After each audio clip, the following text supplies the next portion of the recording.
Umar bin Isbat Habib Soleh bin Isbat Habib Ali, namanya anak nasab. Lalu yang paling penting dari status anak niku soleh. Soleh niku status perilaku. Ya, dados soleh niku status ingkang soleh. Soleh niku maknane ingkang layak. Yat ulah nembe wonten sifat kedua ingkang dongano. Dados pertama niku sementing soleh. Dikata sakniki niku tiyang mendoakan orang tuanya, tapi mboten enten status soleh, rapati mandi. Jadi ini yang perlu diperhatikan. Jadi status soleh itu kita dapatkan dulu, baru yad'ulah.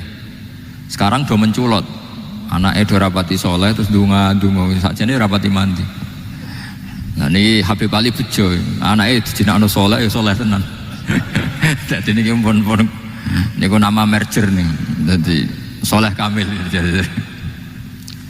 Tapi ngeten nggih, kula pesen karena Habib Soleh mulai kecil sama saya, sama-sama ngaji di Mbah Mun. Orientasi terbaik saking sunnah nabawiyah gini ku keberlangsungan. Terus kula sering belajar tentang kitab-kitab samawi, kitab-kitab sing diriwayataken beberapa ulama ahli kitab sing pun disahkan kalian ashabu Rasulillah sallallahu alaihi wasallam. Niku riyen Nabi Ibrahim niku pertama dadi Khalilur Rahman, kekasih Allah Khalilur Rahman. Niku mergi piyambake nu tersiksa protes. Terus kadang tiang saya ini kudu protes, tapi protes bukan kita demo. Protes itu tidak harus demo, protes. Ya Allah, dunia ini tidak fair. Engkau yang Tuhan, Engkau zat yang begitu penting, Engkau zat yang menciptakan langit dan bumi, Engkau zat yang memberi rizki, yang bikin air, bikin oksigen, semua kebutuhan manusia. Kemudian mereka tidak kenal Engkau. Ini tidak fair. Jadi beliau itu tiap malam itu ngumpat.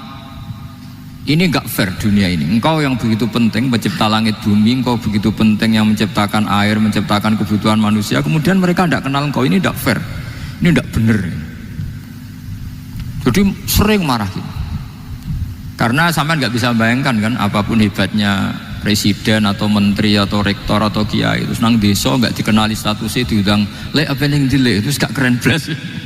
Karena ya sama kan, salah Habib Soleh Alatos, muridnya Said Umar punya Mbah Mun, terus nang desa diundang pening dile, itu kan gak keren belas. Awal dari keren tetap dikenal. Nah kemudian orang itu tidak kenal Allah. Makanya terus beliau sujud berkali-kali, ya Allah, sama siapa munajatnya beliau? Innahu la yahzununi alla ara ahadan fil ardi ya'buduka ghairi. Jadi cara Kiai Sarang namanya ini innahu saat temne kelakuan la yahzunu, yektene nyusano ni ing ingsun, nyusano banget karena pakai lam taukid. Innahu saat temne kelakuan la yahzun, yektene nyusano banget ni ing ingsun.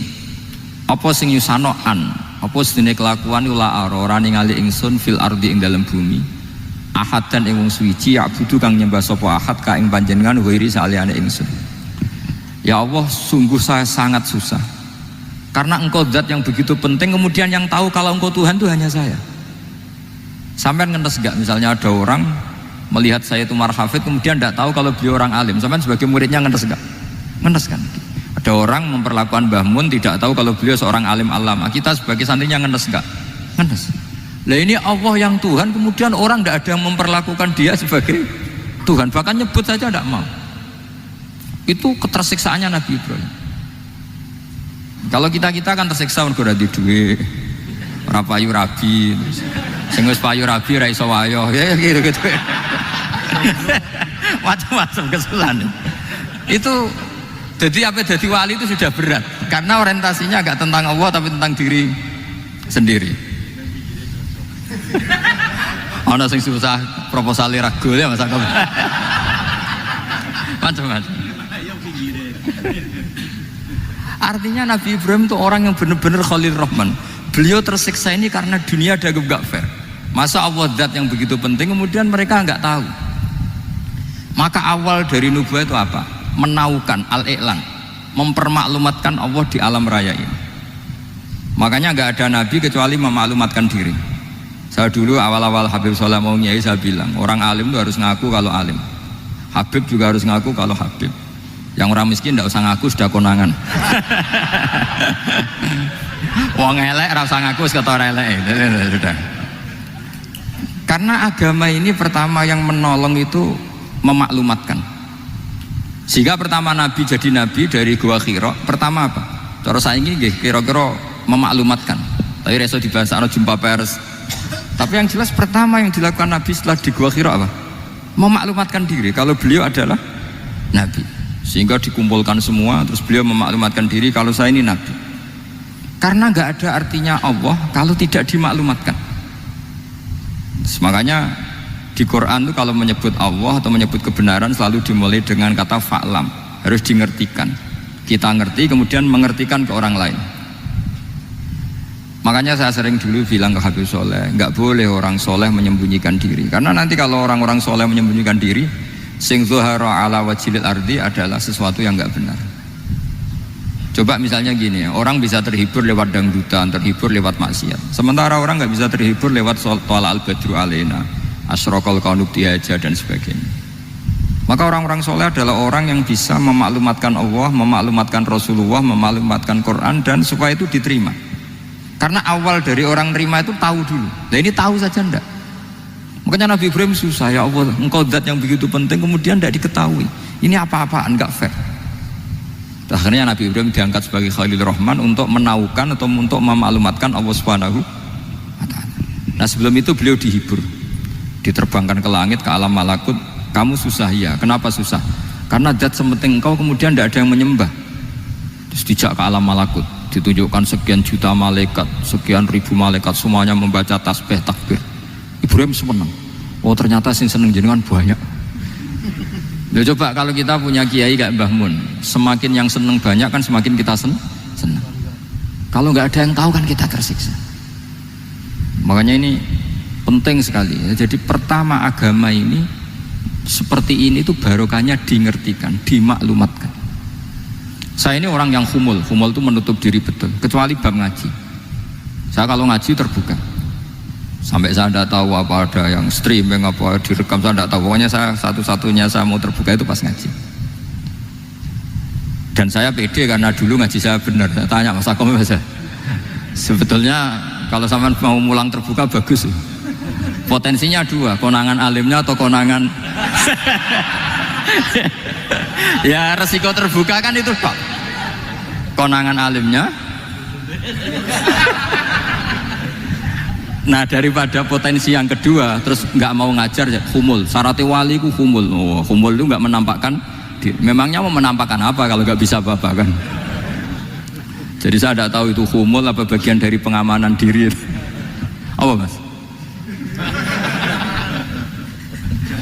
Apa? Aim.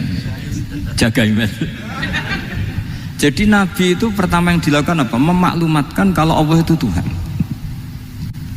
Jadi ciri utama orang soleh itu kalau kebenaran tidak mendominasi bumi ini. Jadi ciri utama orang soleh itu seperti itu.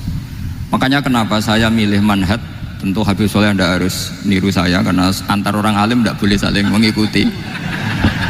Tapi juga seterusnya nggak boleh saling ganggu. Saya itu ngaji di mana-mana itu guyon. Karena bapak saya suka guyon, Mbah Mun suka guyon. Alasannya bapak dulu sederhana. Orang sudah nyari hiburan dengan maksiat. Sehingga agama ini harus membawa keceriaan sosial, membawa keceriaan hati.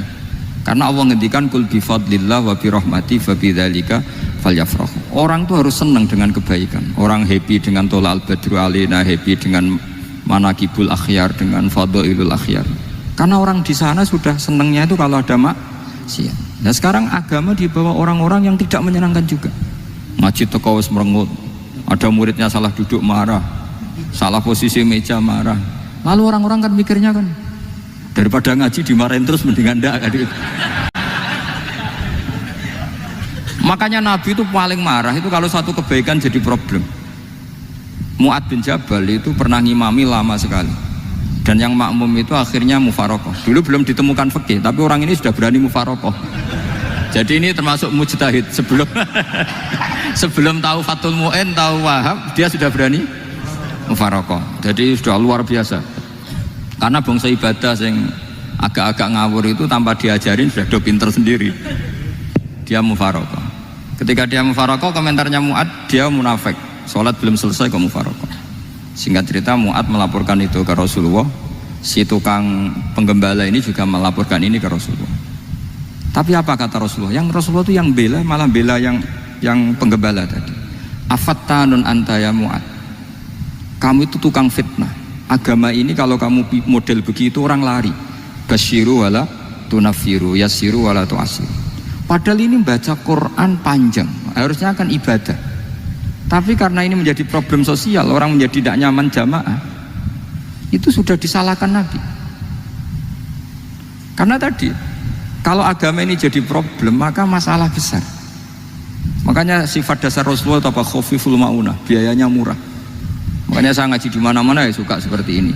Mejanya enggak jelas, pengunjungnya juga agak jelas. Semakin kacau semakin baik kira-kira. Nah, ini pengunjungnya juga seperti ini kan. Nanti sampean yang pidato, jadi tak beri hak gak jelek saya ini namanya aqomaddin. Kalau faman tarokaha fakot. Jadi pilihannya kalau gak aqomaddin ya ada medin. Jadi kenapa banyak kiai yang ceria? Karena tadi satu-satunya cara kita menandingi hegemoni maksiat adalah pembawa taat itu ceria. Karena orang itu mesti mencari kebahagiaan. Sebab itu para nabi itu mengajarkan agama ini dengan cara yang bahagia. Misalnya mangqala la ilaha illallah dakhalal jannah. Nabi tidak ngendikan gini, mangqala la ilaha illallah terus sholatnya benar, puasanya benar, belajarnya benar, jadi kiainya benar. Wah itu kalau itu panjang sekali, banyak yang nggak masuk surga. Sementara kubu yang lain kampanye sudah tenang bersama bapaknya di surga. Lah kita kampanyenya, kon sholat ra mesti ditompo, puasa ra mesti ditompo. Wes repot, syaratnya ditompo ikhlas wangel, kowe ra bakal iso. Berarti maknane kan ra bakal mlebu swarga. Akhirnya wong kan mikir, wes sholat tetap ra swarga, puasa tetap ra swarga, mendingan ra sholat. Jadi Cina ini kan bersaing sama kampanye aku sebelah gitu. Makanya saya milih manhaj pokoknya Islam apik. Tapi bukan berarti saya menyepelekan aturan-aturan dalam sholat, karena yang kampanye itu sudah banyak. Biasanya kiai-kiai sing kereng kampanye tentang sing kereng-kereng itu saya manfaatkan, ya sudah, itu bagian jenengan. Jadi orang itu harus mikir. Agama Kristen itu diterima di Eropa di mana-mana. Di antara sebabnya adalah karena orang dijamin masuk surga. Orang mau kayak apa faseknya tetap kalau mati bersama. Kita enggak, sudah kiai, sudah mulang terus masih didoain. Semoga amal baiknya diterima, amal buruknya masih ngeper apa? Dan itu santri saya nanti kalau ziarah saya dengan ya Allah ampuni Gus Bah ampuni. Itu kan ngenyek orang itu maksudnya. Maksudnya bukan, makanya saya pernah ketemu orang yang berfaham Wahabi. Dia nuduh kalau orang doa ke mayit itu minta sama mayit. Saya bilang, saya saja yang jadi mayitnya nggak siap. Kok bisa? Doanya itu doa ngeper. Masa sama gurunya bilang gini, Allahumma ingkana muhsinan fazid fi ihsani wa ingkana musian. Masa gurunya ditaklek? Jadi dia tidak yakin betul kalau gurunya muhsin, masih ditaklek. Jika guru saya baik maka gini ya Allah, jika guru saya buruk maka gini. Loh saya tuh gak pernah doain Mbah Mun gitu, tak anggap gak sopan. Jadi kalau saya berdoa ya Allah jenengan idzihi apa ya, jenengan balaslah idzihi anna anil muslimina khairan katsira wa antal ghafurur rahim wa anta gitu. Saya gak tega muni wa ingkana musian. Jadi kayak ada sopan ya. Lo kalau aku yang mati saya bilang gitu.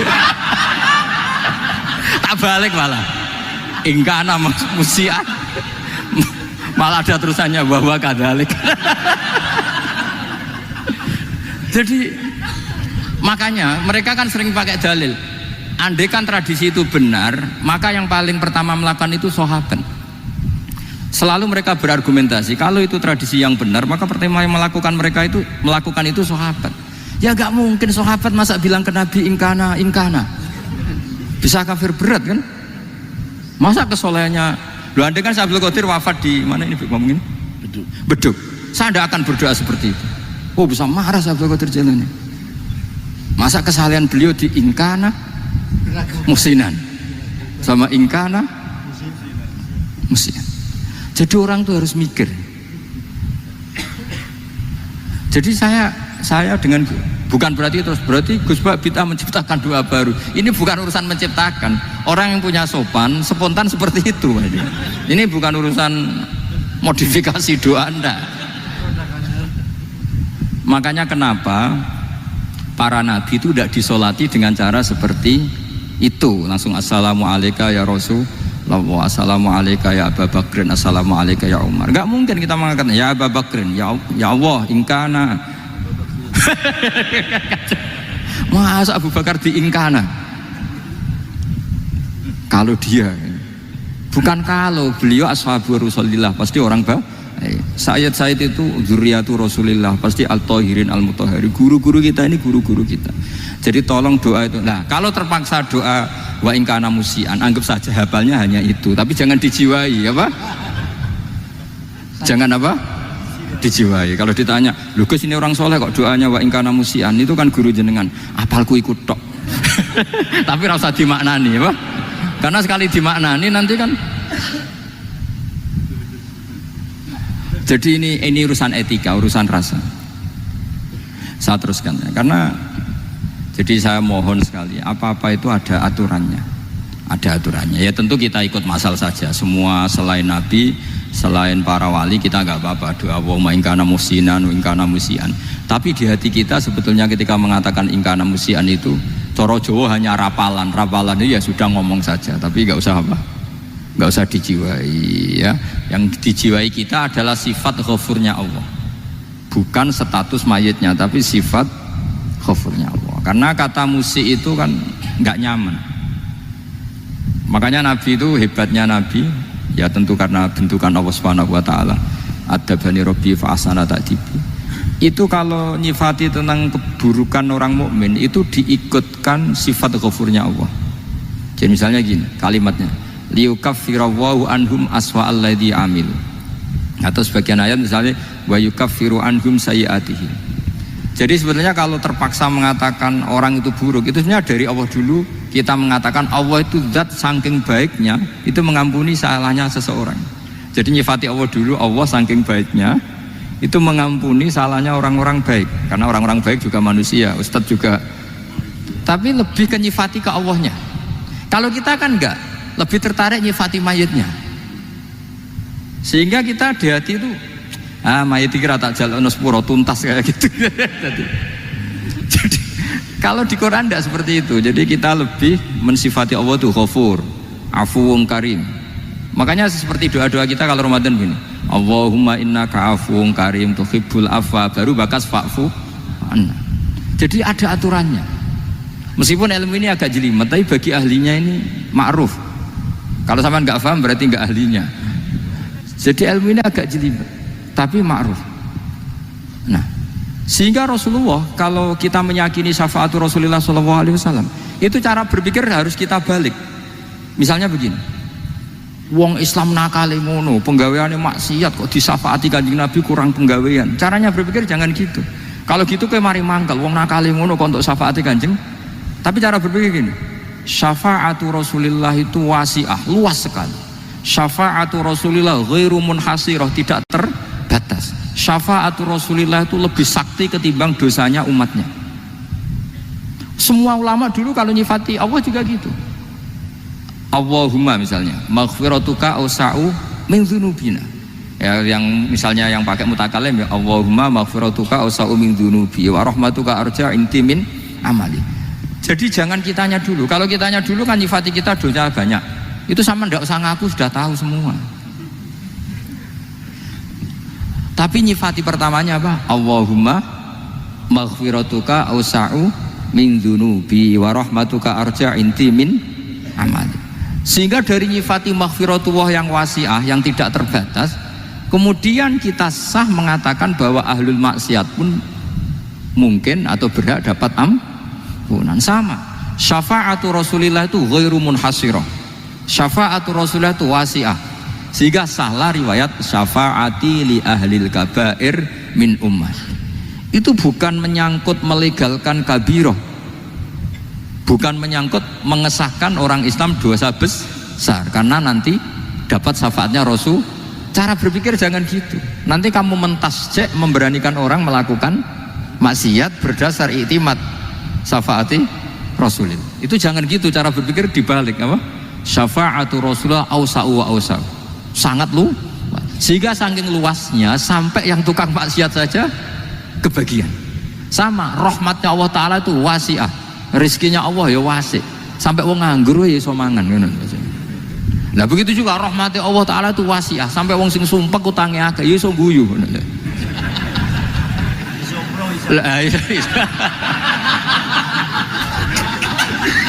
Tapi kalau dibalik, misalnya saya diprotes kiai, saya pernah juga diprotes, Gus umat kok mbok latih guyu padahal mereka maksiatnya akeh, hutangnya akeh, gini-gini. Karena kamu menyifati orangnya. Kalau menyifati orang ini sampean guyu haram. Utang jatuh tempo, sampean gak mikir dosa ndak? Dosa. Jadi kiai muridnya goblok kok kiai ini kurang tahajud itu ya dosa. Jadi kiai kok muridnya goblok tenang wae. Sementing untuk sowanan itu amatir ya gini. Mestinya cara berpikir dibalik. Rahmatullah wasi'ah, rizkuhu ya wasi', fadluhu wasi'. Sampai wong sumpek wae iso guyu. Sehingga kita ini sudah objek. Loh, kita ini tidak subjek, di alam raya ini kita tidak subjek tapi apa? Objek. Makanya saya berkali-kali mengatakan, mbok kayak apa sumpeknya kita, tetap wong iso guyu. Karena apa? Allah mensifati dirinya wa annahu wa adhaka wa abka. Allah itu adhaka, zat yang memberi orang iso guyu, wa abka lan zat sing maring wong iso nangis. Karena sifatnya Allah Ta'ala pasti nafidah, sifatnya Allah Ta'ala pasti terjadi. Dan kita objek. Makanya wong sumpek utangnya akeh, bojo ora percaya, tangga ora percaya, oh nak guyu banter-banter. Karena Allah ku adhakadat sing maringi guyu. Wa abka, sudah presiden, sudah gubernur, sudah menteri, nak Allah kepengin nangis no yo nangis. Coba ngeluhnya apa kalau misalnya jenengan seorang mantan presiden atau mantan gubernur, kadang anaknya calonan RT mbok menang bondak. Ngeluhnya apa orang alim, misalnya alim alama, anaknya mau jadi jurumiyah iso, susah. Kaya raya anaknya jadi pasien, susah. Allah punya cara untuk abegah, untuk bikin orang nangis. Nah karena kita ini objek, pasti sesupek apapun orang yang bisa tertawa ya bisa nangis. Makanya banyak ulama yang nggak terlalu serius mikir agama ini, bukan karena dablek, enggak, karena Allah mensifati dirinya Al-Hadi, yang memberi petunjuk. Kita gak ditunggoni Kanjeng Nabi, gak ditunggoni Wali Songo, gak ditunggoni para Alawiyin yang dulu, gak ditunggoni Habib-Habib yang kayak Said Abdul Al-Haddad. Tapi karena Allah itu Al-Hadi, yang memberi petunjuk, dan sifatnya Allah Ta'ala la budda wa ayat takuna nafidah. Sifatnya Allah pasti nafidah. Amerika kayak apa liberalnya, sekarang trennya juga banyak yang masuk Islam. Kampung-kampung pedalaman gak ada kiainya, cukup mudin. Kadang yang membawa agama itu orang yang ke situ mau nyari kayu. Orang di pedalaman Kalimantan, Sulawesi itu pertama itu nyari kayu, tapi bawaan hidayat, lama-lama bikin masjid. Saya pernah di Korea, ke sana orang nyari uang, niatnya juga nyari uang, tapi akhirnya tersiksa kalau enggak bikin masjid. Karena apa? Karena Allah itu Al-Hadi, zat yang memberi petunjuk. Maka kamu tidak usah khawatir, agama ini pasti jalan ila yaumil qiyamah, karena Allah Al-Hadi. Sama. Mbok kamu umat mbok weden-wedeni kowe ku amalan ora mesti ditampa. Nek ora ditampa mlebu neraka. Ngene mulai ngaji ya tenang ae.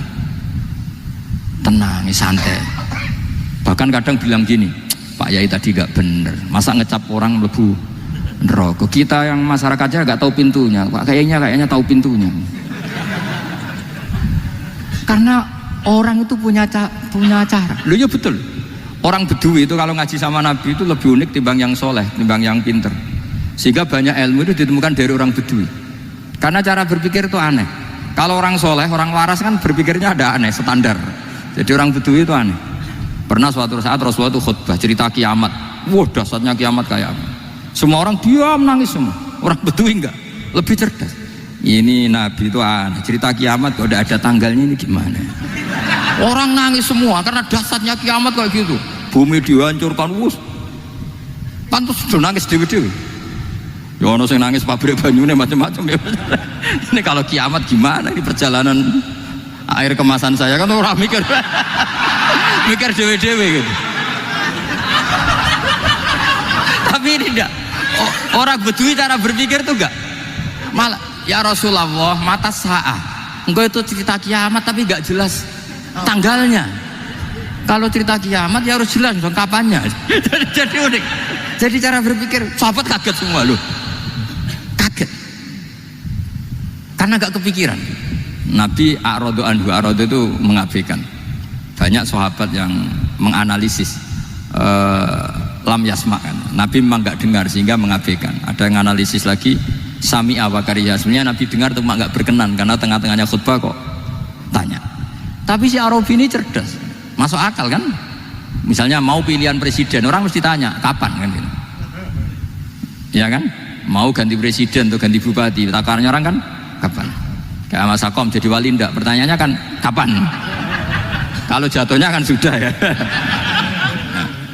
Sehingga tanya mata sa'ah ya Rasulullah. Lama-lama Nabi diangen-angen, bener juga orang ini, saya cerita kiamat kok gak jelas kapannya. Ini Nabi menjawab. Tapi karena Nabi orang-orang yang sangat pintar, tanya balik, ma'atat talaha. Lalu kalau kamu berani tanya kiamat kapan, saya tanya balik, ya persiapan kamu apa? Jawabnya santai aja. Fawwah ma'atatullaha kabira sholatin wala siyamin walakinni uhibbuka ya Rasulullah. Saya enggak menyediakan apa-apa, sholat saya biasa aja, maksudnya standar. Ya kira-kira 5 waktu pas. Ya jenis saya lah kira-kira gitu. Wala kabira siyamin, dan saya puasa ya standar saja pas. Walakinni uhibbuka ya Rasulullah. Tetapi saya mencintai engkau ya Rasulullah. Jawabannya Nabi apa? Almar'u ma'aman ahabba. Sebagian riwayat anta ma'aman ahbabta. Jadi hadis itu populer tuh barokahnya wong desa tadi. Andai kan dia punya etika, maka sowan dulu tanya 4 mata. Itu jadi hadis ahadi. Tapi barokahnya dia selonong di depan umum. Zaman Nabi khutbah itu jadi hadis mutawatir. Jadi kadang barang baik itu barokahnya orang yang enggak baik. Maksudnya su'ul adab. Tanya gitu kan su'ul. Tapi itu barokah. Akhirnya hadis itu mutawatir karena didengar ribuan sahabat yang mendengarkan khutbahnya Rasulullah. Tapi kalau hadis itu satu-satu kan khossoni bidzalika Rasulullah, khossoni bidzalika Rasul, itu nanti jadi hadis ahadi yang kualitasnya jauh di bawah hadis mutawatir. Jadi barokahnya orang su'ul adab ya ada. Karena Allah yang mendesain ini. Akhirnya kata sahabat, kata Anas bin Malik, mereka itu mangkelnya bukan main sama Arabi tadi karena tanya nggak sopan sama Rasulullah. Tapi setelah Nabi jawab almar'u ma'aman ahabba fama farihu bisyai'in farahahum bidzalika badal. Mereka tidak pernah senang dengan hadisnya Nabi sesenang riwayat almar'u ma'aman ahabba. Barokahnya Arabi Bedui. Makanya saya sebagai kiai ini Bedui saya tak pertahankan ila yaumil qiyamah. Karena umat ini pernah terbarokai oleh orang apa? Bedui. Barokai sulatap tadi. Jadi mohon ini supaya majelis ini kan majlisul iltorti Rasulullah, coba terlatihlah mengatakan Allah itu subjek, Allah itu al-fa'ilul mukhtar, Allah itu al-fa'ilul mukhtar, Allah itu yang menentukan alam ini. Dan Allah mensifati dirinya wa annahu huwa adhaka wa abka. Allah itu zat yang memberi orang itu bisa tertawa, dan Allah juga yang memberikan orang itu bisa menangis. Mbok kayak apa kamu neror umat, amal nggak mesti diterima gini-gini. Ternyata neng majelis nangis ya, mulai guyu. Kadang guyu-guyu ngenyek tenang nih. Daripada apa ya agak-agak merodok orang yang dohirnya beda dengan batinnya, nggak perlu distatuskan seperti itu. Ya sudah biasa saja. Jadi, nah, fi muqaddimihim, imam besar dalam manhaj ini namanya Abul Hasan apa? Asyadzili. Abul Hasan Asyadzili itu kalau ada orang tanya gini, Beb saya ini susah, sholat saya tidak mesti diterima Allah gini-gini, marah. Enggak usah. Kafa bika jazaan an radiyaka laka ahlan. Sudah kamu ditakdir pernah sujud itu sudah keren. Saya itu andaikan dapat kabar dari malaikat bahwa sholat kamu tidak diterima, saya tidak susah. Bukan karena sombong. Pernah ditakdir sholat sujud ning Allah itu keren. Kayak apa malunya kita ketemu Allah kemudian kita di bumi tidak pernah sujud. Makanya itu Abul Hasan Asyadzili kowe ora usah mikir salatem ditampa ora usah mbok mikir. Kowe ditakdir tau sujud itu hebat. Kafa bika jazaan an radiyaka laka ahlan. cukup kamu mendapat balasan dari Allah, kamu pernah ditakdir sujud. Gak perlu ngaji alim alamas, gowo sawi ngalor kidul jalalain, keren. Paling gak malaikat pernah melihat kamu, gowo tak kitab kuwedi. Gak penting paham, gak penting. Karena isra bakat paham, Mas. Jadi Abul Hasan Asyadzili adalah orang yang, dan itu Al-Hasani ya, dan itu Al-Hasani. Makanya macam-macam, kita yang Al-Husaini sudah kita punya Faqih Muqaddam, punya banyak.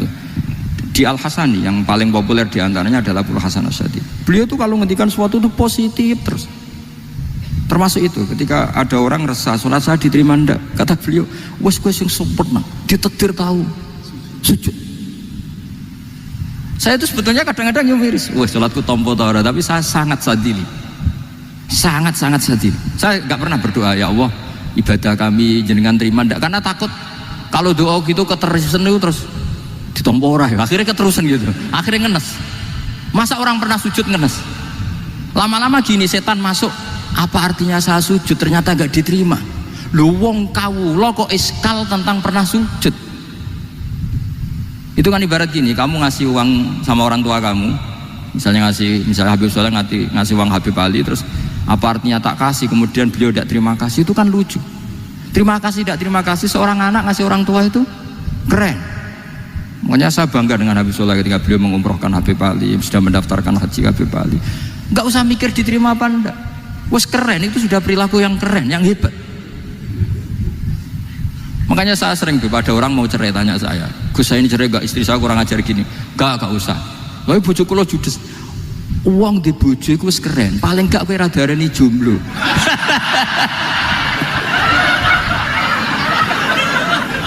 Oh, diarani duda ora enak.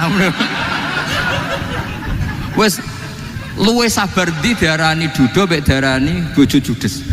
Enak bojo judes cek gagah. Di bojo lah. Oh, provokator itu. Jadi kafabika jazaan an radiyakala ka'alan, sudah ditakdir pernah sujud itu sudah keren. Dulu ulama ala hadan nampak. Ulama dulu cara berpikir seperti itu. Makanya ulama dulu kalau nafsiri wasjud waqtarib sudah pernah sujud. Di Quran nggak pernah ada ayat wasjud lan sujudo siro ingkana kada wa kada ingkunta mutayakinan bikobuli sujudi. Kan ada sujud ya sujud saja, tidak usah mikir makbul apa tidak makbul. Sudah kalau sujud pasti waqtarib. Terus saya sebenarnya ya sebagai orang ya kadang wedi, sholatku ditompo ta ora. Tapi kalau keterusan nanti ada was-was yang mengatakan opo artine sholat. Lu tuh kan ngeri seorang hamba sing uripe ning bumine Allah kemudian menyoal pernah sholat hanya karena takut gak diterima. Wah itu kan geblek banget. Biasa jenis kiai yang di partai itu. Gak tahu kalau kening dikom. Sediumat masa kamu gak ada keren iblis. Jadi nah nanti kalau misalnya ada manhajnya Habib Soleh yang tidak seperti itu tidak apa-apa, mungkin supaya orang nggak takabur, nggak fakhr, sehingga makanya mulai dulu lama itu ya partainya kalau nggak rojak ya khauf. Nah saya ini yang jelas terang-terangan ikut partai rojak saja, apa? Partai rojak, karena banyak yang sudah di partai khauf. Tapi saya rojak yang bil ilmi tadi. Makanya Sayyidina Umar radhiyallahu anhu itu yang namanya sama sujud, saya itu punya kitab. Habib Soleh pernah tak tunjukin tulisan tangan saya. Muji-muji sujud. Sayyidina Umar ketika ditusuk seorang kila itu Majusi ya. Abu Lu'lu' terkenalnya itu Hulamul Mughirah terkenalnya itu. Ditusuk, dia sahabat, beliau sahabat wali.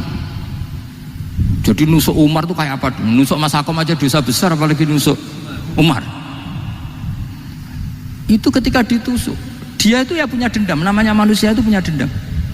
Maksudnya namanya orang kan mangkel sama yang nusuk. Kalau orang mangkel itu inginnya kan yang nusuk itu masuk neraka. Tapi apa kata Umar? Ngendikan gini, tanya pertama, yang nusuk saya siapa? Orang Majusi. Orang Majusi, Hulamul Mughirah. Alhamdulillah alladzi lam yaj'al maniyati biyadi rajulin lam yasjud laka sajdatan yuhaju biha indaka yaumal qiyamah. Saya itu senang Gusti, yang nusuk saya orang yang nggak pernah sujud sama jenengan. Jika kalau saya dendam supaya dia masuk neraka, saya nggak takut orang itu nuntut sama saya. Tapi kalau dia kemudian dia berargumentasi, saya pernah sujud ya Allah, kenapa engkau masukkan neraka? Saya tidak berani jawab ya Allah, saking hormatnya sama yang namanya sujud. Jadi kamane dendamnya kesampaian cara Jawa ya. Dendam dengan tanda kutip ya, tidak makna semestinya. Jadi mangkel mbek sing nusuk nak mlebu neraka pantes wong ora tau sujud wae Gusti gitu. Tapi kalau pernah sujud kemudian dia masuk neraka karena saya, bisa yuhajuni biha yaumal qiyamah. Jadi kayak apa sujud? Saya apa? Nabi itu kalau mudah sampai ngingetkan wa hatta takuna sajdatul wahidatu khairan minad dunya wa ma fiha. Nanti kalau kamu di akhirat ketemu Allah, kenangan terbaik kita apa? Di dunia pernah sujud. Keren kan? Cara ning pondok wis tau bayar seharian lho. Cara sowan kiai tau ngamplopi Mas. Wis go jajan. Nah tapi kadang setan itu masuk tadi. Apa artinya sujud gak mesti ditompo? Apa artinya sowan Habib ngaturi ra mesti ditompo? Ngaturi kiai. Akhirnya ada ketakutan. Nah kalau ketakutan ini berlebihan lama-lama, ma faidatus sujud. Wah itu sudah buruk sekali wong hamba kok tanya ma faidatus sujud. Nah ini di pentingnya mazhab-mazhab Syadzili. Jadi saya ngaji agak-agak uraan itu amdan. Kalau ini watak sudah bukan. Jadi uraan itu ada dua. Ada yang amdan bismil ilm, ilmunya banyak terus milih manhaj. Insya Allah saya partai itu. Ada yang uraan bakat Mas. Ada ya? Ada apa banyak? Nah sebetulnya khauf juga gitu Bim. Ada khauf itu karena ilm. Ada Habib alim alama atau kiai alim alama, dia tahu masyarakat kalau ngikuti Gus Bak nanti jadi fakhr, kurang tawaduk, terus dia milih partai khauf. Lah yang buruk itu ada kiai yang milih khauf pancen dari awalnya sati cilik. Jenisnya wis sati. Jadi sebenarnya dia tidak cukup ilmunya nerangkan khauf, cuma jenisnya wis sati cilik. Wong ning omah lawang dikunci, ono gludak-gludak, ono hantu putih. Jadi ya sama, yang bawa rojak bisa bawaan dablek, yang bawa khauf bisa saja bawaan ati cilik. Nah kita ingin yang bawa rojak ya bismil ilm, yang bawa khauf juga bismil ilm. Ya ono teh Mas, wong sing ati gede, pegawene dua blek, tapi enggak bawaan rojak, memang bawaan dablek. Ada yang ati cilik tapi bawaan khauf. Jadi mengatakan khauf tapi sebetulnya bawaan ati cilik. Nah kita ingin nyanda kalau rojak ya bismillah kayak Abdul Hasan Asyadzili, kalau yang kampanye khauf kayak Said Abdul Haddad bawaan apa? Ilm. Sehingga kita ini kul inni ala bayyinatin mir rabbi, semua itu berdasar ilmu sing jelas welo-welo. Makanya semua nabi memaklumatkan apa? Kul inni ala bayyinatin mir rabbi. Jadi semua Allah Ta'ala mensifati kekasihnya yaitu Nabi Muhammad SAW, lam yakunil ladzina kafaru min ahlil kitabi wal musyrikina munfakkina hatta ta'tiyahumul bayyinah rasulun minallah yatslu suhufam mutahhar. Niku Kanjeng Nabi saking cerdase meneh dek wong Islam, wong musyrik, wong kafir ngerti logika yang dibangun Nabi saja kuat infikak dari kemusyrikannya. Makanya disebut munfakin. Orang-orang musyrik, orang-orang kafir tidak munfakin, tidak tercerabut dari akar akidahnya hatta ta'tiyahumul bayyinah. Itu siapa? Rasulun minallah yatslu suhufam mutahhar. Masyhur itu debatnya Nabi dengan orang-orang musyrik. Mereka bilang, ya Muhammad, kita ini urusannya banyak, kasusnya banyak, lalu anda mengajarkan ke Tuhan satu, masa urusan banyak cukup Tuhan satu? Itu gak fair Muhammad. Aja'alal alihata ilaha wahida inna hadza la syai'un ujab. Urusan kita banyak, masyakil kita banyak, muskilah kita banyak, kalau Tuhannya satu tidak cukup Muhammad. Nabi dengan santainya memberi penjelasan, ya sudah gini saja, kalau kamu jadi budak atau pembantu, majikan kamu banyak, semuanya merintahkan kamu, semuanya bikin aturan untuk kamu suka enggak? Ya gak suka Muhammad, kalau majikan kita banyak repot. Ya sudah, Tuhan kamu itu majikan kamu, kalau banyak perintahnya beda-beda kamu pusing. Ya udah Mat, Tuhannya satu aja Mat. Karena Nabi bayyinah, orang itu bisa dibalik-balik pikirannya. Makanya disebut daraballahu masalah rajulan fihi syuraka'u mutasyakisuna wa rajulan salamal lirajul hal yastawiyani masalah alhamdulillah. Jadi segampang itu Nabi memberi apa? Argumentasi. Karena beliau adalah al-hujjatul balighah. Jadi Nabi itu gak pernah kalah. Pernah Nabi debat sama orang Yahudi, Muhammad, saya ini turunan Ibrahim, kita ini Israel ya, kita tahu Israel adalah turunan Nabi. Israel nama lain dari Yakub, Yakub bin Ishak bin Ibrahim. Padahal Yakub ini punya anak namanya Yahuda, makanya Yahuda bin Yakub bin Ishak bin. Kita ini yang mirip Ibrahim. bukan kamu.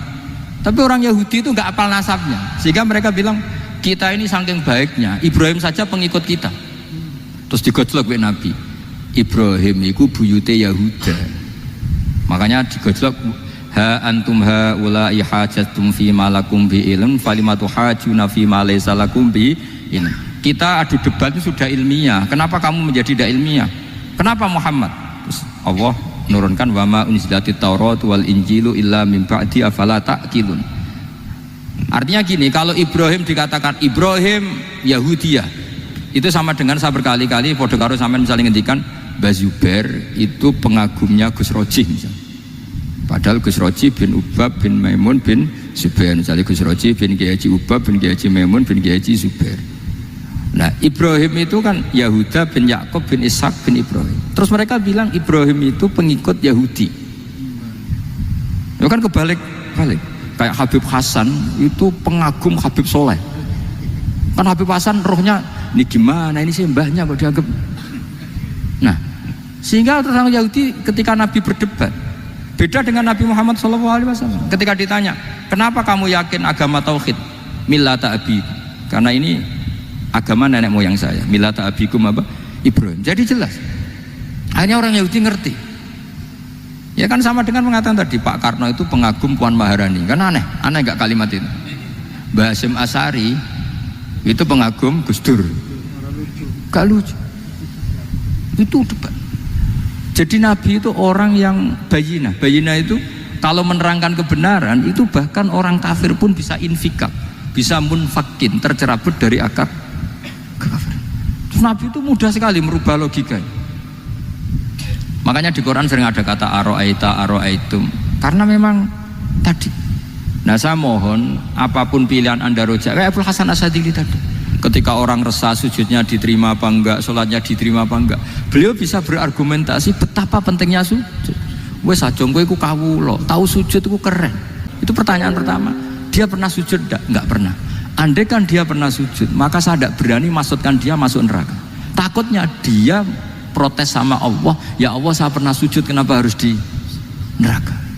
Atau Umar ditanya Allah gini, Umar, kowe ridho wong sing tau nyembah aku kemudian dia di neraka? Kayak apa? Jadi makanya Umar ketika wafat ketika alhamdulillah alladzi lam yaj'al maniyati biyadi rajulin lam yasjud laka sajdah. Ya jadi saya mohon sekali jadi majelis ini sebuah majelis mubarak, caranya tauhidnya dibenarin. Apa tauhidnya dibenarin? Jadi Allah itu adhaka wa abka, Allah itu al-hadi, Allah itu ar-razzaq. Sehingga menteri ekonomi mbok salah rumusil lah wong tetep mangan. Mergo Allah itu ar-razzaq. Mbok negara dikelola keliru lah wong tetep mangan, wong Allah itu ar-razzaq. Kiai rada akeh sing di masalah, tapi ya tetep agama ini jalan.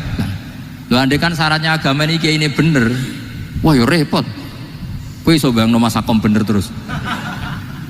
Tapi agama ini berkali-kali coba di TV itu banyak nyun sewu, ada ustadz, ada kasus apa, ada kiai, kadang ada masalah hukum. Agama ini jatuh enggak masalah. Padahal di TV sudah dinasionalkan kan, ada kiai terlibat kasus hukum atau ustadz tertangkap karena melakukan apa itu. Tapi enggak ngefek karena agama ini bihifdillah wa biriayatillah. Sama. Negara mana-mana kadang manajemen ekonominya enggak jelas, tapi masyarakat ya makan karena Allah Razzaq. Sama aku kancanan Masako mengeluh, tapi Allah adhaka, akhirnya iso guyu. Padahal orang untungnya blas kancanan dede. Tapi karena Allah itu adhaka. Nah kita dengan istri yang kita cintai, dengan keluarga kadang nangis. Karena Allah itu zat yang bisa memberi abka. Wa annahu wa adhaka wa abka. Terus wa annahu wa amata wa ahya. Kita tidak ingin mati, wa ya mati ya mati saja karena kita objek. Nah hidayah itu seperti itu. Allah al-hadi. Apa? Allah itu kayak apa Korea, negara ateis. Nggak kebayang di sana ada ngaji Aqidatul Awam Abadi Fikih. Sekarang banyak. Saya tuh kalau beli Aqidatul Awam kerdusan, tak kirimkan ke Korea. Sebelum saya ke Korea, karena sebagian santri saya di Jogja. Di sana ada ngaji Aqidatul Awam, ngaji Takrib. Bahkan saya di sana dilakokno sakduna fid dunya. Kayak apa Allah kalau ingin bikin hidayah? Karena Allah itu al-hadi. Wong Indonesia digerakno seneng duit. Bareng wis seneng duit mau apa? Korea. Setelah di Korea tersiksa karena nggak ada tempat sujud. Akhirnya urunan. Segampang itu kalau Allah mengendaki. Itu enggak dibenem MUI, enggak dibenem. Karena Allah Al-Hadi. Jadi saya mohon sekali tauhid ini dibenerin dulu. Allah tetap Al-Fa'ilul Mukhtar, apa? Al-Fa'ilul Mukhtar. Sehingga Allah mensifati dirinya Adhaka wa Abka. Mbok kamu bendung kayak apa, orang ngaji saya tetap guyu. Sekarang iso mbuli saya. Oh, Gus Bab ngaji dia guyu. Allah yang memberikan guyu kamu itu. Andai kan sesuai status kamu, kowe ora ngarep guyu. Utang akeh, jatuh tempo, bojo ora percaya. Gede-gede kayak paham.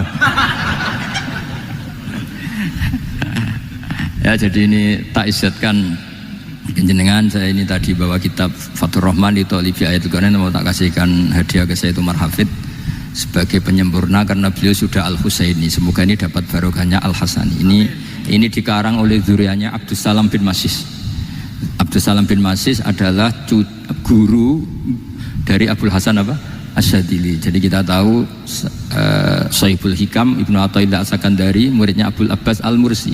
Beliau muridnya Abul Hasan Asyadili. Beliau muridnya Abdus Salam bin Masis. Itu alami zata ini min dzurriyyati Abdus Salam bin Masis. Jadi ini Al-Hasan. Jadi ini sudah klub karena mulai dulu ya tradisinya gitu, banyak sahabaib ngaji barojak, bafadol, nanti yang bafadol barojak yang ngaji Habib lagi, seperti sanadnya Soleh di Sarang. Ya Soleh ngaji Bahmun, tapi Bahmun ngaji Sayyid Alawi Sadat, ya ngaji Sayyid Zaini Dahlan, nanti setelah Sayyid Zaini Dahlan ngaji Ajam lagi Usman Adim Yati. Jadi ya biasa mulai dulu silsilah ya seperti itu. Jadi seperti dulu Ibnu Abbas termasuk Qorobatul Rasulillah. Jadi dulu Qorobatul Rasulillah itu Bani Hasyim sama Bani Muttalib. Tapi kalau sekarang ya tentu para sadat, para habaib. Dulu biasa Ibnu Abbas ngaji ke Zaid bin Sabit. Itu Ibnu Abbas yang mencium tangannya Zaid bin Sabit. Tapi Zaid bin Sabit juga mencium tangannya Ibnu Abbas karena Qorobatul Rasulillah sallallahu alaihi wasallam. Jadi saya mohon semuanya itu insaf bil ilm, ya, insaf bil ilm. Kayak tadi munfakina hatta ta'tiyahumul bayin. Ini Bukhari dan Muslim. Mati urip lu maca tiap perjalanan perang, perjalanan haji yo maca kul.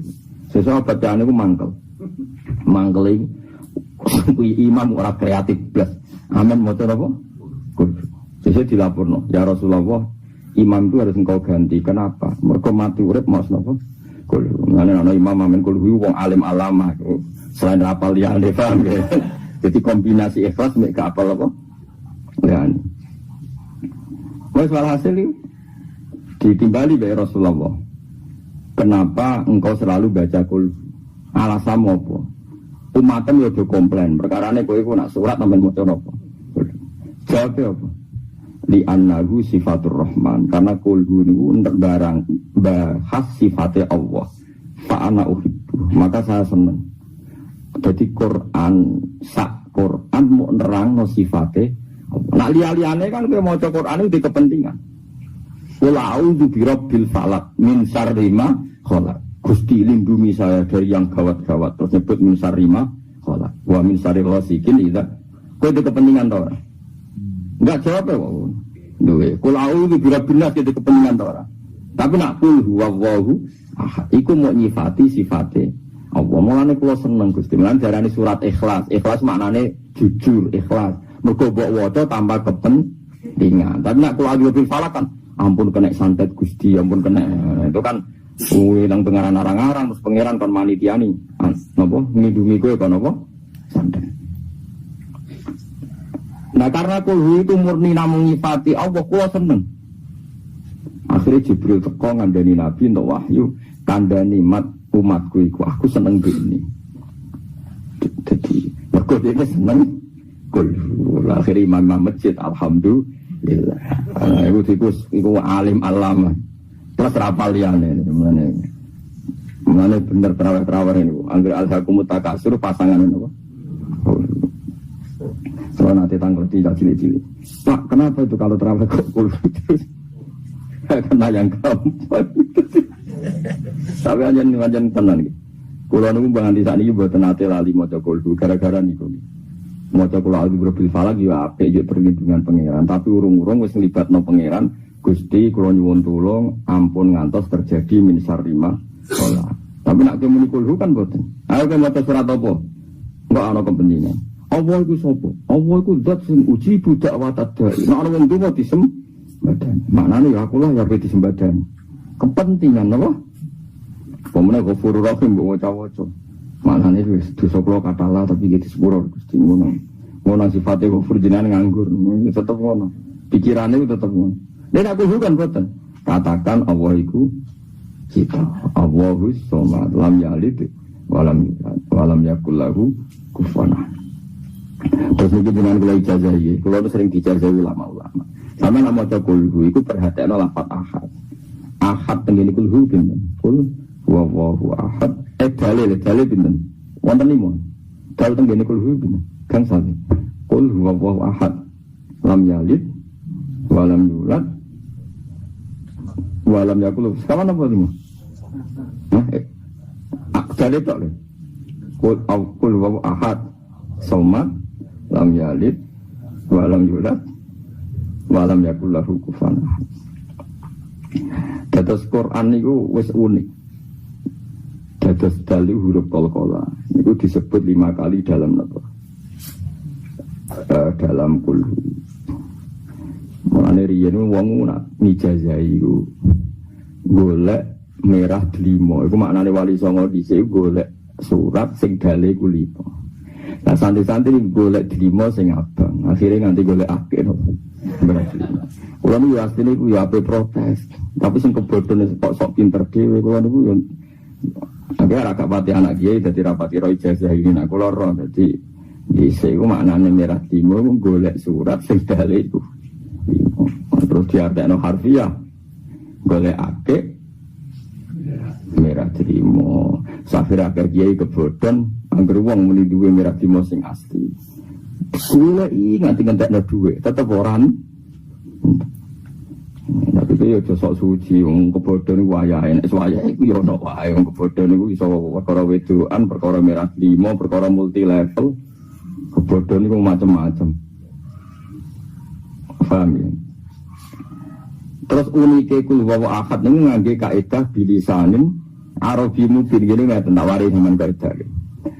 Nah ono kalimat kok nakirah diulang itu pasti nakirah sing ula itu bukan nakirah sing saniyah. Nggih. Iku hebate Quran. Saiki ahad pertama itu Allah, lho kok ahad kedua makhluk. Ahad pertama maknane sinten? Allah. Tapi ahad kedua maknane makhluk. Mergo kul katakan Muhammad huwa Allahu ta Allah iku ahadun. Allahu ahadun. Ahad ning kene Allah ora makhluk. Allah. Tapi gurine walam yakul lahu kufuwan ahadun dan Allah tidak disamai oleh siapapun. Berarti ahadun sing guri sinten? Makhluk. Mergo redaksine nakirah. Kalau nakirah diulang dalam satu qadhiyah itu makna awal pasti bukan makna sani. Makanya ahad pertama Allah tapi ahad kedua makhluk. Mergo katakan Allah iku ahadun sita. Sifatnya Allah walam yakul lahu kufuwan ahadun. Sifatnya Allah tidak disamai oleh siapapun. Iku mulane Quran mulane kata tiyang kafir iku ngantuk masuk Islam mergo ngakoni balaghah napa Quran. Nah saiki Quran iku ora disinaui balaghah. Kowe mbok kritik ku yo dosa, kowe ngritik kafir ku dosa. Tapi nek ora mbok kritik yo ora tau sinau tenan. Sementing ngritik tapi aja niat gedeng, niat dadani nak gelem ora yo wis. Iki Quran lihat baru napa ayat. Tapi kowe ngritik hafid ke daerah hafid yang lama kan. Wong ora hafid kok ngritik. Terus ana wong sing ora hafal Quran juga wiridan. Iku ya repot. Maca kulhu sakmene kasihate ngene, maca sakmene gak kok terus Quran iku koyo paket Telkomsel. Nek maca ngene wae bolak-balik tanggal tiyang ngeten iki kisah nyata. Gus kula nu sering wiridan Yasin sedina ping 40. Wong iki jodhok tenan. Tak hitung Yasin 40 sami kalian maca Quran 10 juz. Yasin pinten 2 halaman. 2 halaman nak sak juz pinten? 10 lembar ya. Berarti 20. Niku nanti kula hitung Yasin 40 sami kalian pinten? 10 napa?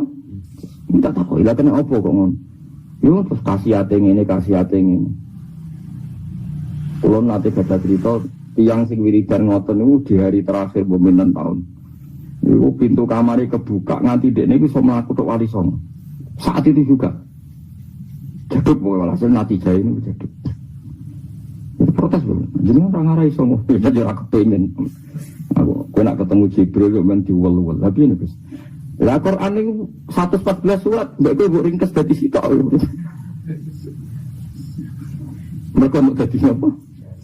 Ahmad bin Hanbal ingkaron sadidan. Ahmad bin Hanbal nak ana wong sering wiridan Yasin, to kudu diseneni. Kok Ahmad bin Hanbal ana murid istiqomah maca kulhu, maca Yasin diseneni. Ayuh jarul Quran, murid elek. Terus Quran liyane mbok anggap elek, ati ra tau mbok waca. Liyane mbok neng, sing mbok akrab iku tok. Terus liyane ora kalamu, cek elek. Dadi ora apa-apa kok ora wong saiki, ngamuk dhewe. Itu nabi Yasinan terus, apa liyane elek ada mbok tinggal. Kuwi ini. Tapi kan gak muridnya Ahmad bin Hanbal. Dia aman, napa? Mana kalau dulu ngomong di negara tahun Indonesia, wah itu ngamuk wah kira-kira ada malam Jumat temen Yasinan, opoliane Yasin gak baru, opoliane Yasin gak ubah, masyhur teman-teman. Lalu kalau suwon awang awam ngono ya keben piye-piye iku apik, wong maca liyane malah grudal gradul. Fan khobasat malah karu-karuan. Ada ben apa? Yasin. Ada ben apa? Yasin. Tapi nak kowe ahlul ilm nak poso iku jogeman Yasin biasa maca Quran urut, nggih. Piye kabeh ku kalamu ku la yuhjar ora kena dieneng, ora kena disire. Mulane Ahmad bin Hanbal ketika ana murid men maca Yasin, ayuh jarul Quran. Apa Quran itu dineng sehingga kemilah sitok tapi mesti ninggal lo. Lihat. Paham ya mulane kula suwun. Yang ini sensitif, ngomong wong awam dadi fitnah, tapi kula elingno, nek wong awam Yasinan terus ya lah. Tapi nak teng narukan teng desa kula riyen bapak niku wis unik. Wong angger malam Selasa niku wong sak desa niku dijak maca Quran sepuh-sepuh. Niki urut. Mboten nyemak wis kudu guyu jeneng wong sepuh-sepuh sak karo-karuan macane. Tapi urut. Ya perkarane wae. Abek dibaturi babak sing hafidho ki wae ora oleh Quran iku di napa cara ngendikan ulama semuanya seperti ini. Makanya kemungkinan kiai alim jadi garis lurus itu kecil. Tapi buatan masalah garis lurus teng NU buatan mesti buatan kenal dan saya juga nggak pernah berpolemik. Artinya bergaris lurus begini. Saya ini baca hadis banyak dan dari baca banyak itu ada hal-hal yang memang kita harus ngambil sikap, termasuk sikap tidak ngambil sikap. Saya ulang lagi, sikap tidak ngambil sikap. Misalnya berteman orang fasik itu ya macam-macam. Kita sebagai fakih, sebagai orang yang mengkaji fikih itu memang fasik itu dibeda-bedakan ya. Ada fasik yang dia ada sholat subuh, ada sholat zuhur, terus dia mungkin sering zina dengan nunte, dengan macam-macam. Nunte lah, contohnya nggak punya suami. Ini fasik masih kategori fasik pasif, artinya dia fasik tapi hak agamnya masih rendah. Ini boleh kamu nggak bersikap tegas. Tapi kalau faseknya itu menzinai istrinya orang, faseknya itu menculik anak-anak atau membunuh orang, atau fasek mencuri harta orang, ini tentu kita harus tegas. Meskipun tanpa menvonis orangnya, tapi hukuman perilakunya harus tegas. Saya ulang lagi, jangan karena kitab ini kitab Nasihatul Ibad ini kan pas tepaan saja beliau ngendikan tentang haramnya ketakabur dan cara mendidik takabur itu begitu. Setiap orang dipandang lebih baik. Saya ulang lagi, setiap orang dipandang lebih baik. Tapi masalah kita secara fikih adalah bahwa orang itu punya kewajiban. Di antara kewajiban itu nahi mungkar. Dalam tema-tema seperti ini mungkin orang-orang yang garis lurus, orang-orang yang mungkin di ormas-ormas keras lebih baik. Caranya gimana? Tadi kita milah-milah sesuatu yang efeknya itu muta'adiyah, sesuatunya itu efeknya kemana-mana. Misalnya begini, ini rungokno tenan, awas nak salah rokok. Begini misalnya, Rasulullah itu pernah ngendikan gini, dosa paling besar itu apa? Nabi pertama jawab al-isyrak billah, syirik. 2, qatlun nafsi, membunuh. 3, antuzaniyat bihalilati jarik, menzinai istri tetangga kamu atau umumnya istrinya orang lain. Sehingga dalam Islam tidak ada orang membunuh orang lain terus kemudian ditakwil. Jangan-jangan punya motif yang positif, tidak bisa, ini kriminal loh. Makanya jangan sembarangan kamu bilang misalnya kita harus berbaik-baik orang fasik, bisa saja nanti husnul khotimah. Fasek yang mana? Urusan husnul khotimah itu urusan Tuhan. Tapi kalau faseknya ini dengan cara yang muta'adiyah, yang efeknya itu merugikan orang lain. Kowe iso nyabari orang yang menculik anak kamu, yang menculik istri kamu. Tapi kamu bisa mensabari orang yang nggak pernah sholat subuh. Saya ulang lagi, kowe iso kan nyabari orang nggak sholat subuh, nggak sholat duhur, bisa kan? Tapi nak menculik istri kamu, anak kamu, nggak bisa. Syariat pun mengatakan nggak bisa. Orang membunuh orang lain ada kisos. Orang menzina setelah kawin ada rajam. Bahkan orang yang menculik, menggarong dan membunuh itu nggak boleh langsung dibunuh. Itu ada yang dicongkel matanya, yang disalib macam-macam. Harus keras hukumannya dalam hukum Islam. Makanya nggak boleh ngaji satu kitab hanya karena satu kitab terus kita ngaji terus tawadhu. Ambek wong sing mateni bojomu ya tawadhu. Ambek lu gendeng jenenge orang tawadhu tapi kok. Jelas ayatnya ini innama jazaa'ul ladzina yuharibuna Allaha wa rasulahu wa yas'auna fil ardi fasadan ayyuqtalu aw yusallabu, bukan sekedar dibunuh tapi apa? Disalib. Aw tuqatta'a aydihim wa arjuluhum min khilafin aw yunfau minal ard. Sebelum disalib tangan kanannya misalnya dipotong, tangan kirinya dipotong, atau selang-seling tangan kirinya dipotong, tangan kanannya dipotong. Aw tuqatta'a aydihim wa arjuluhum min khilafin. Khilaf itu di apa? Diselang-seling. Itu hukumannya keras sekali. Gitu juga misalnya maling yang melebihi rubu dinar. Meskipun kita tidak bisa melakukan hukum itu karena kita di negara Pancasila, itu nggak masalah, kita tidak melakukan itu. Tapi kita tahu kadar emosinya Allah, kadar dukanya Allah, kadar dukanya Allah dan Rasul. Saya ulang lagi ya. Saya pernah ngomong ini, matur ini di depan kiai-kiai kajian. Jadi begini, maksud saya kenapa saya cerita ini. Kemarin saya juga pas hari apa ini? Tanggal Kamis itu kan tanggal 1 Muharram, berarti Rebu. Kemarin Rebu saya ada acara aswaja di Tayu dengan Gus Zofur, terus saya habis itu ngajar Mahat Ali di pondoknya Mbak Sahal. Saya ngomong begini, hukum itu kamu tidak harus bisa melakukan, karena untuk mengeksekusi qatil, misalnya pembunuh itu butuh hukum negara. Dalam konteks ini negara Islam, kamu nggak boleh misalnya sama pembunuh anak kamu langsung membalas apa? Membunuh tanpa hukum apa? Lewat hukum negara, memang aturannya gitu. Semua sahabat dulu nggak pernah langsung membunuh pembunuh ayahnya, tapi matur Nabi dan lewat pengadilan, lewat keputusan negara. Itu juga orang zina nggak langsung dibunuh, tapi lewat Nabi dan terserah Nabi memberi hukuman apa. Tapi hukum pokoknya boleh dirajam. Itu aja saya katakan boleh. Kenapa? Berkali-kali orang ngaku zina sama Nabi pokoknya nangi pitok, kok nangkue ngambung tok. Dan beberapa kali disarankan juga halla satarta. Mbok ya kamu tidak usah apa? Bilang, kamu tidak usah ngomong. Jadi tidak langsung dirajam tapi sekian dikasih. Nah, sehingga terus karena Nabi dulu menyarankan istitar, gak usah ngaku, akhirnya saya ngaku kakian nanti saya bukan. Karena memang dulu prosesnya juga dipenging nopo. Ngaku. Saya kira usah dipenging wis ora ngaku kabeh. Makanya saya bilang rajam itu tidak wajib juga, hukumnya begitu. Tapi zaman Nabi pun banyak yang ketika lapor pernah zina sama Abu Bakar, sama Umar disarankan halal satar tahu bidelik, mana nih boyau kamu itu istitar, tapi kemudian anda tobat. Ini penting ya, saya ulang lagi, ini penting sekali. Karena kalau kamu berdalih negara Indonesia itu tauhid, tidak ada rajam, tidak ada qat'us sariqah, tidak ada macam-macam. Pertanyaannya itu begini loh, setelah hukum rajam tidak ada, hukum qisas sama pembunuh tidak ada. Setidaknya kalau kamu tahu hukumnya qatilun nafsi itu qisas, kamu tahu tingkat murkanya Allah. Kalau kamu tahu tingkat murkanya Allah, misalnya di qisas tidak ada, kemudian negara modern dihukum seumur hidup, kamu harus setuju.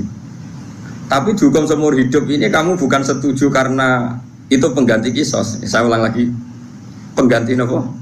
Enggak, tapi kamu harus setuju biaya pantas wong dolim itu dapat hukuman. Ya pantas wong dolim itu dapat. Tapi kamu tetap harus yakin kalau kisos lebih baik ketimbang hukum seumur hidup. Tapi jangan lalu kalau tidak kisos terus nggak usah sama sekali. Jangan, itu wong mutung. Nopo? Wong nopo? Mutung. Dalam kaidah fikih tidak boleh seperti itu. Jadi malah yutroku kullu, la yutroku kullu. Kalau tidak bisa ideal ya jangan sama sekali. Giling-gilingan, nah orang yang berbuat zalim lahum fid dunya khizyun, di dunianya harus dapat dihina. Begitu juga menyangkut lonte, sundel dan sebagainya, copet. Misalnya ada orang jadi lonte karena ini negara modern, demokratis, nggak ada hukumannya, itu urusan hak asasi manusia, apalagi dia tidak punya suami. Oke, itu urusannya. Tapi kemudian delalah tonggo-tonggo ini nyebut itu lonte, sundel, WTS, terus maling, copet, germo, wes elek-elek lah. Cara wong nganggur ya sampah masyarakat, gento, macam-macam lah.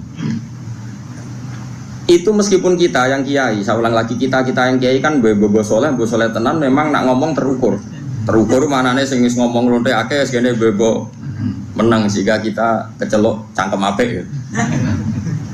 Mas oke bobo soleh, kamu harus kuat ilmunya itu bagus ketika masyarakat menvonis itu lonte, sundel, maling, copet, gendut. Karena ciri utama kesalahan adalah ngendikane Allah lahum fid dunya khizyun, di dunianya juga harus hina. Termasuk dengan penamaan-penamaan yang meskipun orang tertentu karena dia kiai atau sufi gak perlu melok kecangkeman se-ekstrim itu. Tapi biarkan kalau Allah bikin hukum seperti itu, karena ciri utama kesalahan adalah lahum fid dunya khizyun. Kalau salah itu dimaki-maki. Ini penting kalau aturaken kata ngedikane Kanjeng Nabi, Allah itu akan mencabut barokahnya bumi jika orang dolim tidak dikatakan dia dolim. Karena nanti kalau salah istilah, misalnya satu kampung itu orangnya beretika semua, khusyuk kabeh, meneng kabeh, terus omongane apik kabeh. Ono wong lonte jare boten derek-derek, ono copet jare niku boten copet nih, niku tiang kreatif sing gawe. Ono lonte jare, wah niku tiang laris. Wah yo repot nih.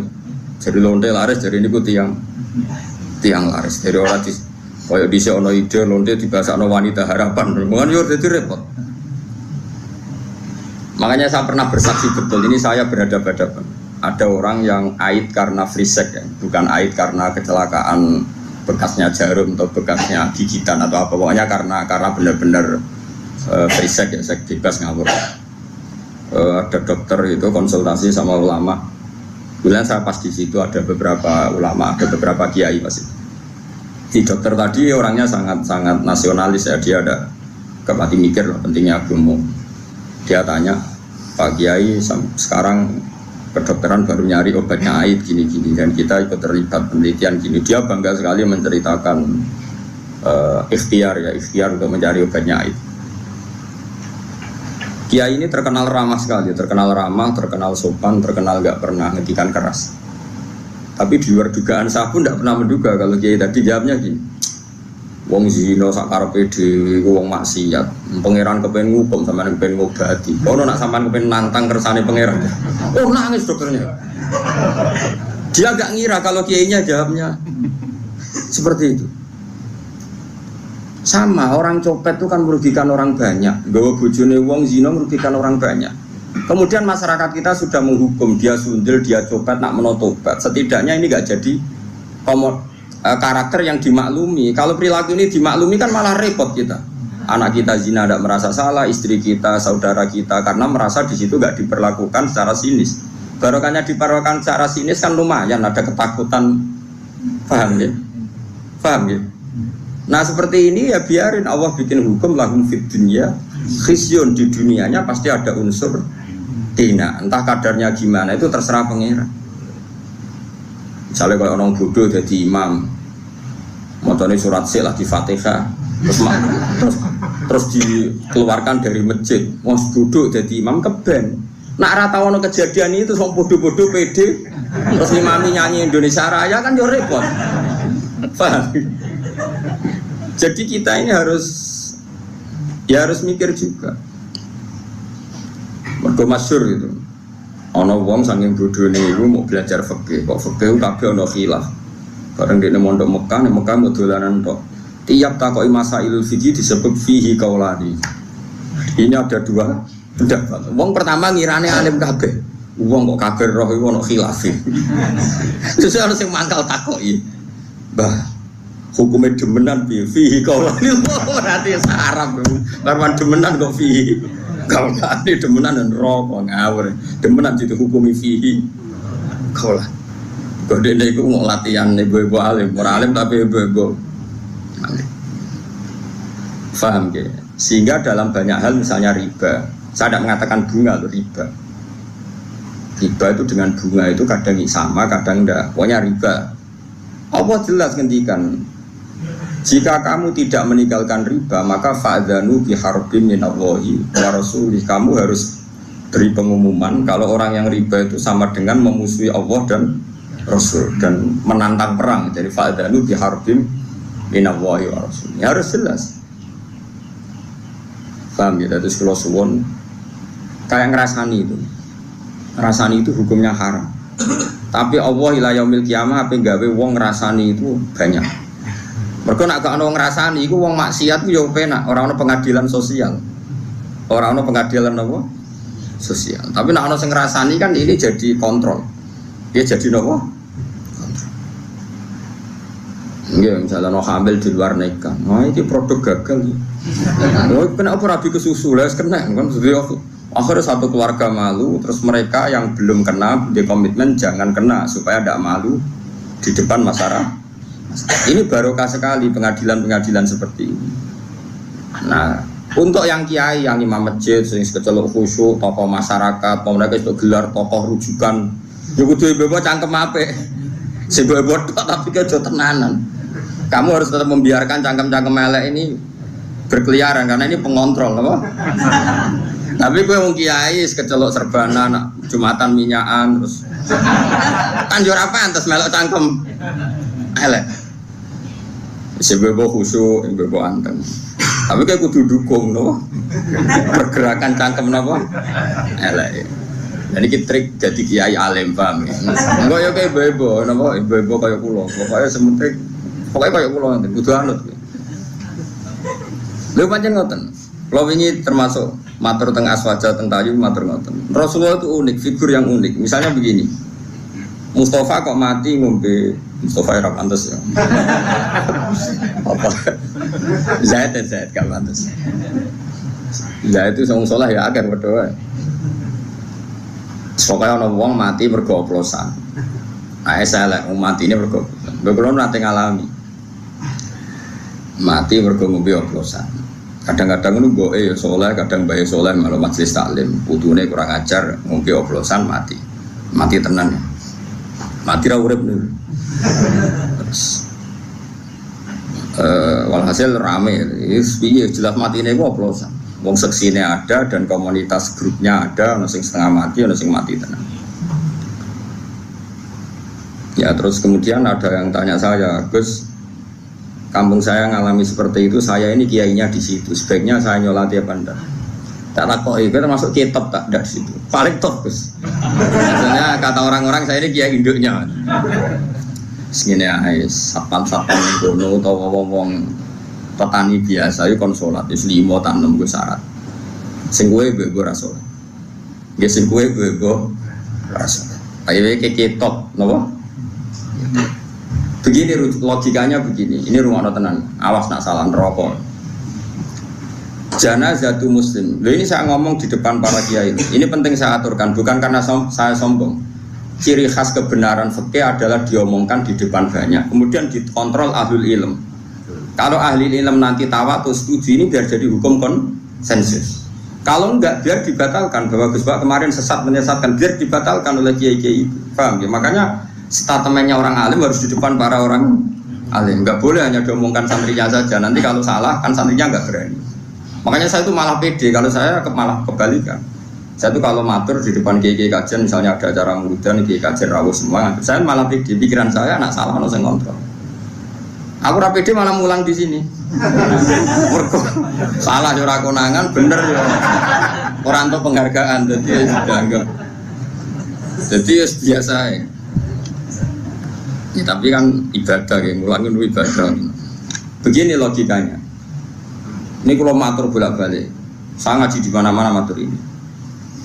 Komunitas gendo atau orang fasik atau pemabuk itu kalau kita tidak datang, kita maknanya orang soleh atau orang yang sedang soleh, pokoknya apel.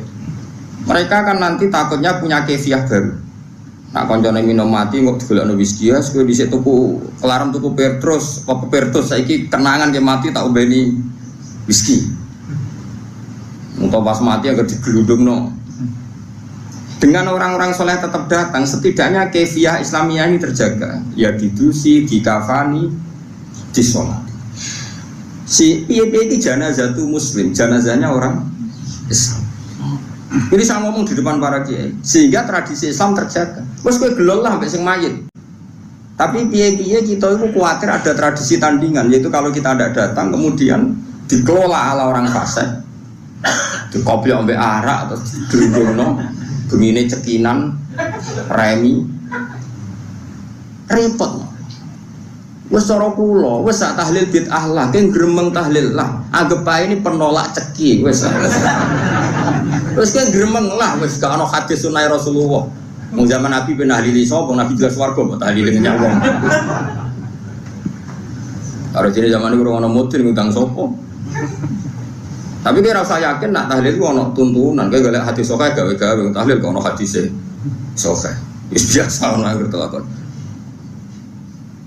Awal takok tiyang, Gus, Anda ini orang alim. Sing takok nggih rodok sunah Rasul. Kenapa datang di acara tahlil padahal tidak ada hadisnya? Padha cangkem elek kowe ora ono hadise. Padha ora ono hadise geger. Enggak ada Nabi ngajari cangkem elek. Berarti sama-sama. Sama-sama ra jelas sebenarnya. Serawanin Rosno. Nah ini saya ulang lagi, ini ruang tenang ya. Orang yang jelas mati oplosan, pernah juga ada yang tanya orang yang mati bunuh diri. Itu saya pernah ya ada sekitar 22 kiloan dari kampung saya itu di kampung di atas gunung. Ada orang jadi rontok soleh, wong soleh terkenal soleh ya. Justru karena soleh terlalu soleh puber, tapi soleh puber. Bujone ayu juga wong iso mati malah bunuh diri. Iya, kehilangan bojo, kehilangan awake. Nah, itu kiai temannya itu tanya kasusnya itu nggak ada yang berani nyolati karena mati bunuh diri itu kan hukumannya berat. Ya kayak mati oplosan, mati bunuh diri, mati firor anisafil, lari dari perang, atau mati pas di tempat maksiat, tempat mesum macam-macam. Ini caranya gini, cara berpikir kita. Kalau kita tidak datang, kita ini siapa saja, tidak harus orang banyak. Nanti mereka melahirkan kefiah baru. Ya saya ulang lagi, melahirkan ya, itu satu. Dan ini tidak baik bagi Islam karena nanti setelah ada kefiah baru, kita ini malah kesulitan menghilangkan. Paham ya? Kesulitan enggak? Karena nanti kalau ada orang fasik mati, sing masjid menunggu. Grupnya mereka sudah bikin kefiah belum? Ternyata mereka datang lebih awal terus dikefiahkan ala mereka, nggak ada sholat, nggak ada kafan, terus langsung kita kerepotan kan. Mendingan kita datang. Dan alhamdulillah tadi saya contohkan rata-rata mbahnya itu ya orang soleh atau keluarganya atau RT-nya. Sehingga karena mereka soleh ini kayak sepakat masih fasik lah diperlakukan sebagai janazah muslim. Kadang baik nangis-nangis ning kiai putu kula Gus, putu kula yai jenengan dongakno di sepuro nyen kelakuane pun ngoten macam-macam. Nah, dalam tradisi Rasulullah dulu ketika Abdul bin Ubay mati karena anaknya santri, nyatanya Rasulullah datang karena menghormati keluarga. Ada roh nak kelakuane Abdul bin Ubay itu kayak seperti itu. Anggap saja kamu menghormati keluarga. Dua, menghormati kefiah Islamiyah, yaitu kefiah Islam yang tadi. Karena kalau ada kefiah baru kamu yang repot. Lu kalau nanti ngelakoni ini nyata. Di kampung sebelah saya itu terkenal wongnya itu tukang nanggap dangdut. Dan lu sembrotor-brotor macam-macam. Nah itu orangnya itu kultus sama saya. Tapi ya kultusnya wong abangan. Gus, sesuk anak kula nikah. Jenengan sing akad to. Yo jam 9 jam 09. Mungkin ngampun tenan jam 2 wonten dangdutan. Lah terus piye? Jenengan teko sing akad mari yo. Ya tenang ya. Wah itu termasuk sisi kontroversi saya karena orang-orang itu iya Gus Mas karena wongnya maksiat dia kok gelem teko. Makanya saya ini diuntungkan terkenal ngalim. Wong kan sungkan mau gremeng tok rawani dadi penting terkenal alim penting paling gak wong nyoal itu apa gremeng ngono. Karena pikiran kita sederhana, kalau kefiatun nikah orang alim tidak mau datang, lalu mereka kalau bikin kefiah baru juga kita kesulitan. Setidaknya dengan mereka masih butuh orang alim, ada kefiah sing mujma' alaih, yaitu carane mati ne mayit oplosan lah didusi, dikafani, disolati, dipendem. Saya sebut satu-satu ya, didusi, dikafani, disolati, dipendem. Kefiah nikah ya dinekah waline atau wakile dengan dua saksi Wes. Sekarang kalau kita tidak datang, lalu mereka bikin kefiah. Makanya saya anggap kita datang ini fardu kifayah, datang saja. Nah, tapi jangan kitopnya. Nanti kalau kitopnya datang semua, punya pikiran begini semua, lalu bedanya yang sholah be fasik. Semua mati oplosan sing teko yo akeh, sing imami misalnya PBNU, BPP Muhammadiyah. Engko sing mati wong soleh karena tokoh sing teko yo. Terus famal farku bena, napa bena? Kan ya lucu. Makanya ini uniknya Rasulullah, ada seorang fasik karena punya utang gak nyaur. Nabi datang. Nabi tanya, apakah mayit ini punya utang? Ya ya Rasulullah. Nabi langsung balik kanan, nggak mau nyolati. Saya tidak mau nyolati orang yang punya utang. Nanti kayak bejo orang menangi Nabi. Waduh orang bakal Nabi nyolati umatnya sama nakir. Karena kabeh duwe utang. BPKB ini tonggo bisa. Mau utang sih ngaku BPKB ini tonggo. Iya gitu. Oh, itu mau orang dinar sak dinar mau 4,2 gram. Tahu tak itu sekitar 1.600.000. Itu Nabi pun purun, buatan purun. Saya kira utangnya berapa? Ono 4 juta. Niki nanti kalau tangleti utangnya 4 juta. Serah gelem Nabi. Pulau mun di atas 10 juta, tapi orang ngelangkai 20. Tapi kan aset pulau 1 juta mesti sidik. Itu 4 juta aset temu. Itu Nabi gak kerso. Itu masyhur, Nabi itu gak mau nyolati. Tapi sebelum Nabi tidak mau nyolati, Nabi ngendikan gini, itu masyhur di hati-hati. Sallu ala sahibikum. Aku ra nyolatillah, tapi kowe-kowe kudu tetep. Ya. Sehingga kata Imam Nawawi dalam Syarah Sahih Muslim mengatakan, jika ada orang fasik meninggal, maka sebaiknya kitopnya itu gak usah ikut nyolati. Terus saja orang kan sepakat lah, misalnya di kawasan Rembang Mbah Mun, di Hajen misalnya dulu Badullah, di Kudus misalnya dulu sepakat orang Barwan. Ini kan kayak kitop yang mujmalah. Ini sebaiknya tidak usah nyolati, karena ini nanti jadi ukuran.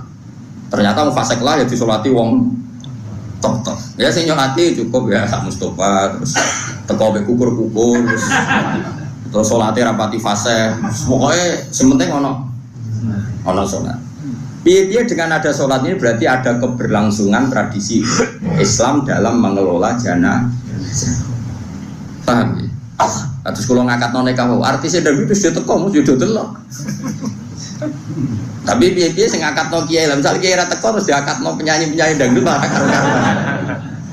Yes, pokoknya niati dengan kita datang berarti kefiahnya ala kefiah Islam. Ini penting kolator, no. Ben kowe ora terlalu garis lurus, ya juga garis bingkong. Maksudnya ngerti duduk perkara hukum itu. Ya, jadi ini penting kolatorakan, penting sekali ya. Jadi itu kefiah yang dilakukan para ulama dulu. Ya, sallu ala sahibikum jare dawuh Nabi, senajan to aku ra nyolati tapi iku kudu tetep. Sudah itu berhenti share. Suatu saat ada kejadian lagi sahabat yang punya utang mati. Nabi rawuh juga. Ketika diberitahu kalau orang ini punya utang, Nabi tidak kersa nyolati. Terus Qatada ini sahabat bilang, ya Rasulullah, utangnya mayit ini aku yang nanggung, sehingga mayit ini sudah tidak punya utang lagi. Terus Nabi kersa nyolati. Sehingga terjadi tradisi Jawa kalau ada mayit itu sebelum dilepas semua utang dialihkan sama keluarga. Atau di Ebrono, tapi yang meninggal sayangnya sekarang ngutangi. Kalau termasuk ra cocok, adat niku cocok separuh, ra cocok separuh. Nggih, nak boten amprat jaran Ebrono nggih. Sing meninggal sing ngutangi to. Boten wong ra jelas-jelas bunga-bunga. Nggih. Ebro itu sah itu dari yang ngutangi apa dari yang bengok-bengok? Tapi itu lumayan, setidaknya ada tradisi bahwa maklumat bahwa utang itu diambil alih yang nopo hidup. Makanya kata Imam Nawawi gini, Imam Nawawi lucu nanti kan, kira usah soleh, usah kecangkeman, ada orang diutang rabu solati. Rasulullah pas wafat itu masih punya tanggungan sama orang Yahudi. Nanti kayak jogeman kedengung utang. Itu hebatnya Rasulullah. Beliau itu akramul khalqi, tapi tetap hidup ka'adatin nas. Umumnya wong diutang, Nabi diutang. Itu Rasulullah. Orang kaya kowe itu utang asli, nah niku pancen asli permanen. Wong akhiri ra iso.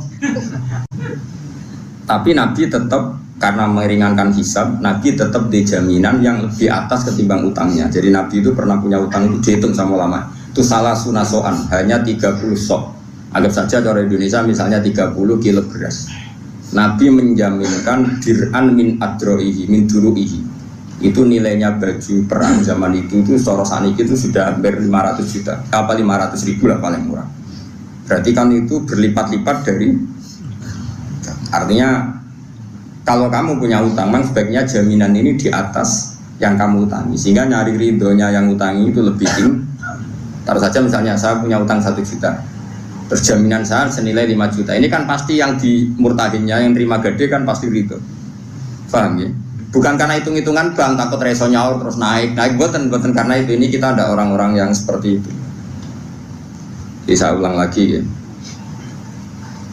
Konsensusnya ulama dulu mulai zaman Rasulullah sampai sekarang itu kiai-kiai biasa nyolati tanggane yang terkenal fasik, terkenal gendo, terkenal maling. Tapi sebaiknya kalau mungkin kiai topnya ini tidak usah datang. Tapi nak di kampung-kampung rata-rata datang semua. Gara-gara kan tidak semua orang kan takut merasa kiai top. Sampai gejol-gejol kan. Tapi mau rata kok. Aku bagus. Mungkin nang rasa kiai top gue. Berker kesunatannya sing top itu ora. Orang oleh teko. Berarti si rata kok ngerasa top. Akhirnya dia teko berkomedi dianggap top. Terus ketiga itu begini. Gua nanti dibantah tiang. Kan kalau di kalangan kiai ada Basul Masaid juga, tapi buatan di panitiane NU atau Muhammadiyah buatan biasa silaturahim, buatan enten panitiane. Jadi buatan enten sponsor ya, biasa ketemu mawon. Begini problemnya saya itu, alasan saya begini. Sekarang orang mati, kemudian Mustafa ini nyolati. Dia mau mangkel perkara ini, wong iki nak jisik, nak waya ono jamaah, tipe dibian ternodang kita. Wong fasik kan mangkel lagi, kalau nanti dibantah ngoten. Gus, wong iku kurang ajar, Gus. Nak ono Jumatan, itu semeti mereken. Terus dia cerita, masjid kulo nanti protol gara-gara iku. Kok jadi ngengken kulo nyolati. Keberatan Gus. Kok dia cerita elek, nak ono jamaah, di setelo dangdut, pokoknya wong fasik ini juga nak mangkel loh. Lawang soleh itu rata-rata kan mati-matian mempertahankan ketenangan masjid tuh. Kadang ya ketenangan rano jamaah nih. Terus tak mau gini deh kiai goblok dulu. Mereka kalau sama saya kan akrab ya, karena rata-rata kalau gak murid saya muridnya bapak saya, kalau gak muridnya bapak saya muridnya mbah saya. Jika banyak kiai sepuh di kawasan saya sama saya hormat. Ada yang gak muridnya bapak, gak muridnya mbah, muridnya buyut, muridnya Badrul Rahman. Jadi tetap hormat. Mulane nyai latihan ke Mustafa kesel, perkarane wong iku ora hormat sih, dadi wis kesel. Itu takok ngoten. Jawaban saya begini, Mbah, jenengan nak maca sholawat, nak ono wong mati kan salate piye mesti sik eling ya. Takbir ula, takbiratul ula atau takbiratul ihram kan. Takbir ula Fatihah, saniyah iku maca sholawat. Terus ketiga iki sing ono masalah. Dongakno mayit, takbir keempat salam. Sebenarnya setelah takbir keempat itu langsung salam, tapi ada di Indonesia kumpul ujuk suwi salam. Kalau nyolati jenazah teng Mekah, itu angger takbir keempat ya langsung iya misalnya. Kalau nanti makmum Said Ahmad angger takbir keempat ya langsung. Nah, Indonesia bertakbir keempat cek suwi. Cek suwi tuh. Yang Magelang cek suwi. Malah sing suwi ya.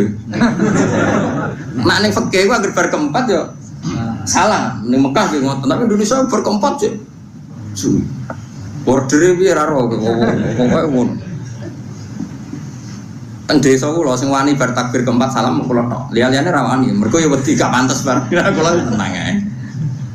Rada enak mboten terkenal ngalim wong ora pati kakean komplain to. Nah, kula takoki. Wong sing maca Fatihah fadilah ngene iki. Nggih Gus, maksudnya seperti ini sing maca Fatihah ra jenengan, berarti sing untuk gajarane Fatihah ya jenengan. Wong sing maca sholawat man sholla alaihi wahidatan shollallahu alaihi asron. Maca selawat sitok diwales pangeran 10. Sing untuk walesan mayite sing oplosan apa jenengan? Ya sing maca lha iya jenengan ibadah kok getun. Anggap ae golek gajaran dhewe. Wah yo wis cocok. Lah pas ngadongakno mayit. Yo ngene, dongamu kan wis donga ngeper. Nak mayit niki sae nggih ngeten Gusti nak elek nggih ngeten, tapi kita elek gini iki mawon.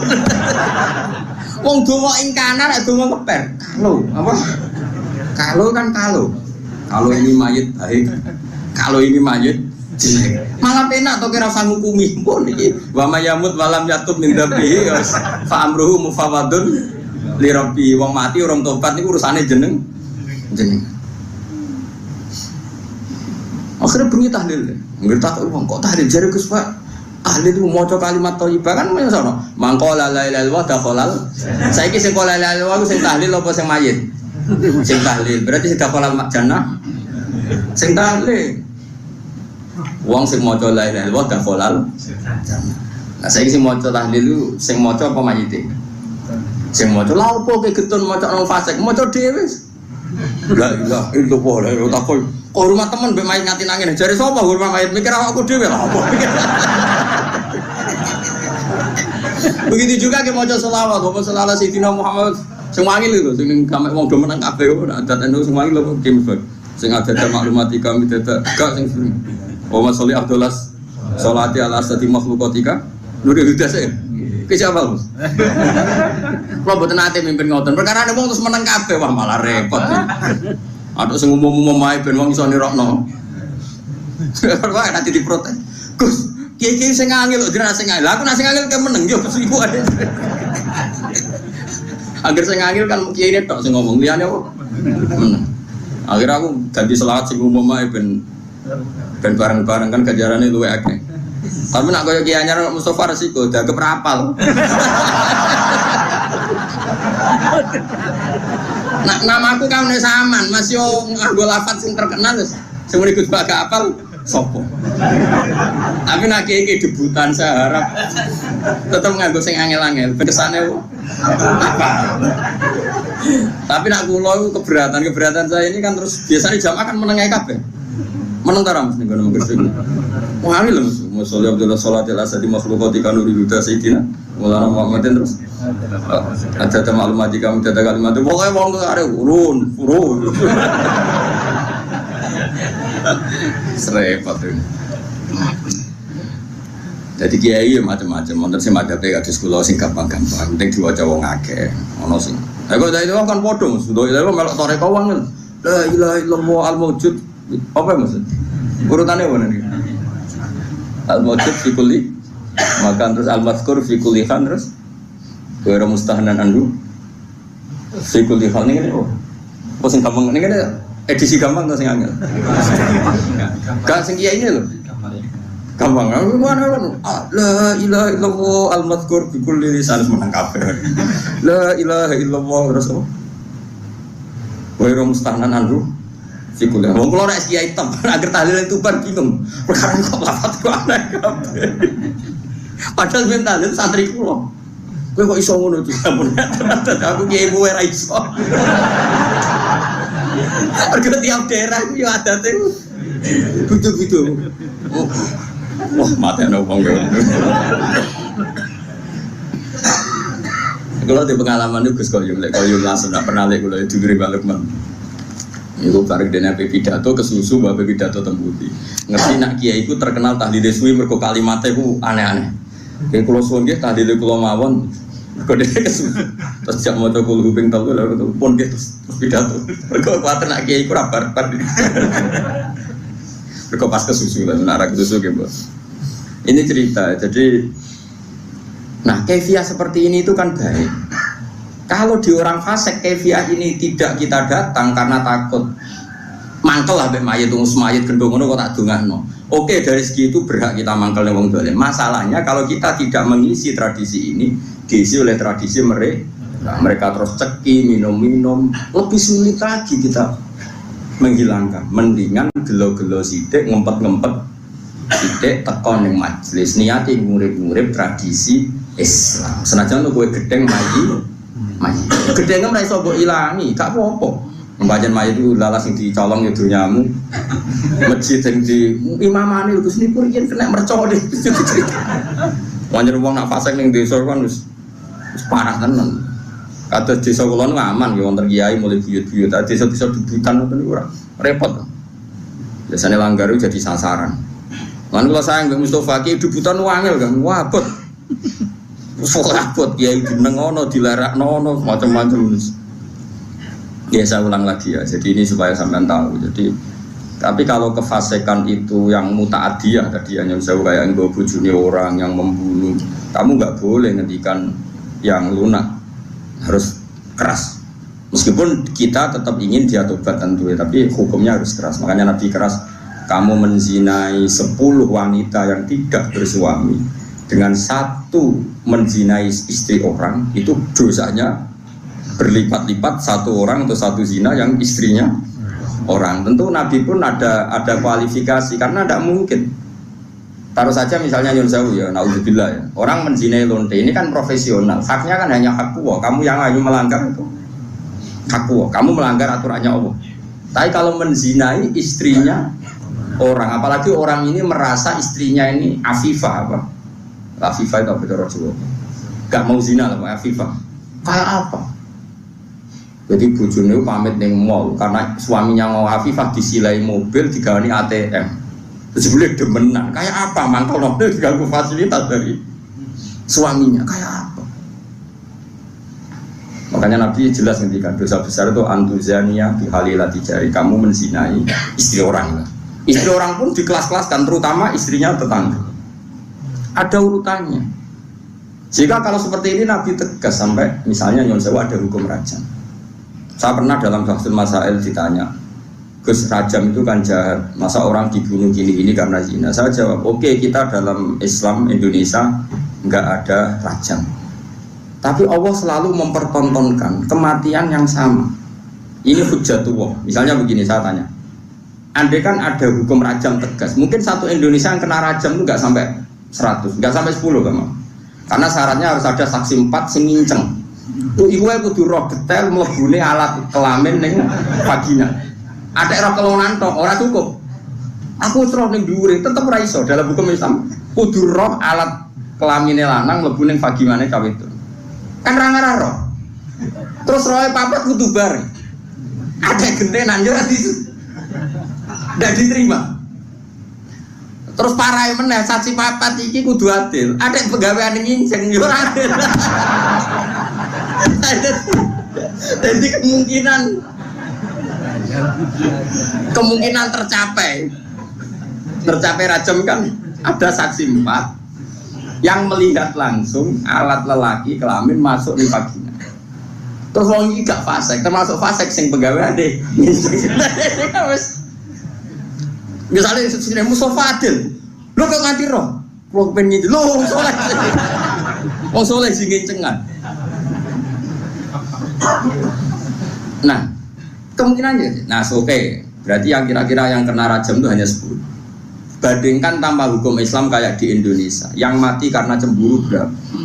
Ini bukti bahwa hukum Islam itu benar. Kita membiarkan hukum zina seperti ini di Indonesia. Tapi gara-gara cemburu, istri membunuh suami membunuh istri, pasangan muda membunuh pasangan selingkuhannya, macam-macam. Gara-gara perzinaan wong ape zina terus wedoke ngomentari, "Mas piro ngadus," sing lanang tersinggung ditekek mati. Nah ini kita harus dengar ini supaya kita jadi tambah iman. Ternyata tidak ada hukum Islam yang katanya mereka kejam rajam. Ternyata hukum yang dibiarkan liar lebih kejam karena cemburu membunuh, karena tersinggung sama pasangan lontenya membunuh. Kan natijanya sama-sama menghilangkan nyawa. Maksud saya, yang ngaji saya tak kasih tahu. Oke, kita tidak pakai hukum rojam, tapi Anda harus tetap tahu di luar hukum rojam toh lebih mati. Itu kan ada yang di Surabaya itu mati jadi dilebokno tabung LPG jadi semen. Gara-gara demenan wedok, konangan terus sampai istrinya yang tua itu karena lebih kaya, nyewa preman dipateni dan dimutilasi macam-macam. Coba kalau kematian-kematian di TV rata-rata kan pasangan selingkuhan. Artinya kita seneng ya, seneng artinya gini. Orang-orang itu yang mengkritik rajam katanya tidak manusiawi, sebagian LSM itu kalau mengkritikan seperti itu. Ternyata yang dibiarkan di luar tanpa hukum rajam lebih ngeri. Rajam itu lebih prosedur karena tadi syaratnya harus saksi 4 menyaksikan langsung. Mungkin enggak? Video ra iso diedit. Ora oleh foto pemeneh, video enggak bisa di wong Kanjeng Nabi dibantah bolak-balik sampai sahabat. Ya gara-gara Nabi kan saking apike wong. Sahabat ya saking mangkele wong. Ya Rasulullah, aro'aita law anna rajulan wajada indam ro'atihi rajulan wa qad kana kadza wa kadza disebutno. Ya Rasulullah, misale ana wong lanang. Pertamane takok law. Ana wong lanang mulai mergo ibojone iku ning dhuwure wis ana wong lanang liya. Madza af'al. Sing dilakoni tiyang niku madza yaf'al dilakoni napa? Nabi jawab, ya al-bayyinah wa ila khudda ala dzurri. Kudu ana saksi. Nah ora kowe sing tak jilid perkarane kowe kodaf nuduh orang lain. Napa ya Rasulullah bayina? Iya bayina, pinten papat. Kula goleki kanca sedeng bar dadi papat. Kula kan golek wong papat sedeng bar. Lah kok do pinter mesti. Nabi aja ngotot yo ora pokoke al bayina wa illa khudala tori yo tetep bayina nak robek. Nah saya itu berkali-kali basul masail yang seperti itu. Menurut saya itu benar Nabi. Saya ulang lagi itu benar Nabi. Tentu Nabi itu paling benar. Bukan karena kita kultus saja, logikanya begini. Oke dalam konteks orang soleh kayak Mustafa mungkin cerita seperti itu benar. Dia cerita seperti itu benar. Tapi problemnya wong lanang sira soleh yo akeh. Wong lanang sira soleh soalnya melaporkan istrinya karena wis ra soleh kepen megat. Pak Hakim melapor. Tadi malam sama mergoki istri saya selingkuh, maka harus diceraikan. Kalau hakim itu menerima semua orang, nanti semua orang kalau mangkel istrinya akan menuduh istrinya zina. Dan kalau hukum Islam ditegakkan, semua yang tertuduh zina dirajam, entek wong wedok. Paham ya? Maka sebaiknya Nabi mah nggak percaya. Paham sih kalau maksud? Sehingga dipersulit. Akhirnya apa? Dalam konteks suami istri ada hukum khusus disebut li'an. Disebut nama? Li'an. Li'an itu istrinya didatangkan di masjid. Zaman dulu kan tidak ada kantor pengadilan. Suaminya didatangkan di masjid. Sama-sama bersaksi tabri'ah. Tabri'ah itu gini. Disuruh sumpah 4 kali. Yang kelima itu sumpah. Corosan ini sumpah sambil berdek. Sumpah pocong cara Madura. Kalau saya bohong dalam menuduh istri saya siap kena bedak atau kena laknatnya Allah. Terus istrinya di depan Rasulullah sumpah 4 kali, yang kelima saya siap mendapat azab Allah jika saya bohong. Baru harus dilepas. Furriqa bainahuma alal abad, keduanya diceraikan alal abad abadi, sama-sama enggak boleh nikah lagi, terus diceraikan secara syar'an. Yang kok ngenteni perkembangannya pangeran, pokoknya sama-sama nantang sing gorong sampai berbeda. Utama cara saya dipelintes tronton. Kalau di daerah saya gitu kan, anak pantura, ada tukaran gitu. Aku ada nganti melok wong iku, tabrak truk. Terus yang musuhnya, ojo truk tok, meni tronton. Saking mangkelin, saking debat tuh. Nak sing wong belah ya ngono, kecemplung segoro. Sumpah apa? Mungkin nak sing biasa nih Merapi, sumpah ke Tokatulo kan sesuai daerah apa? Masing-masing.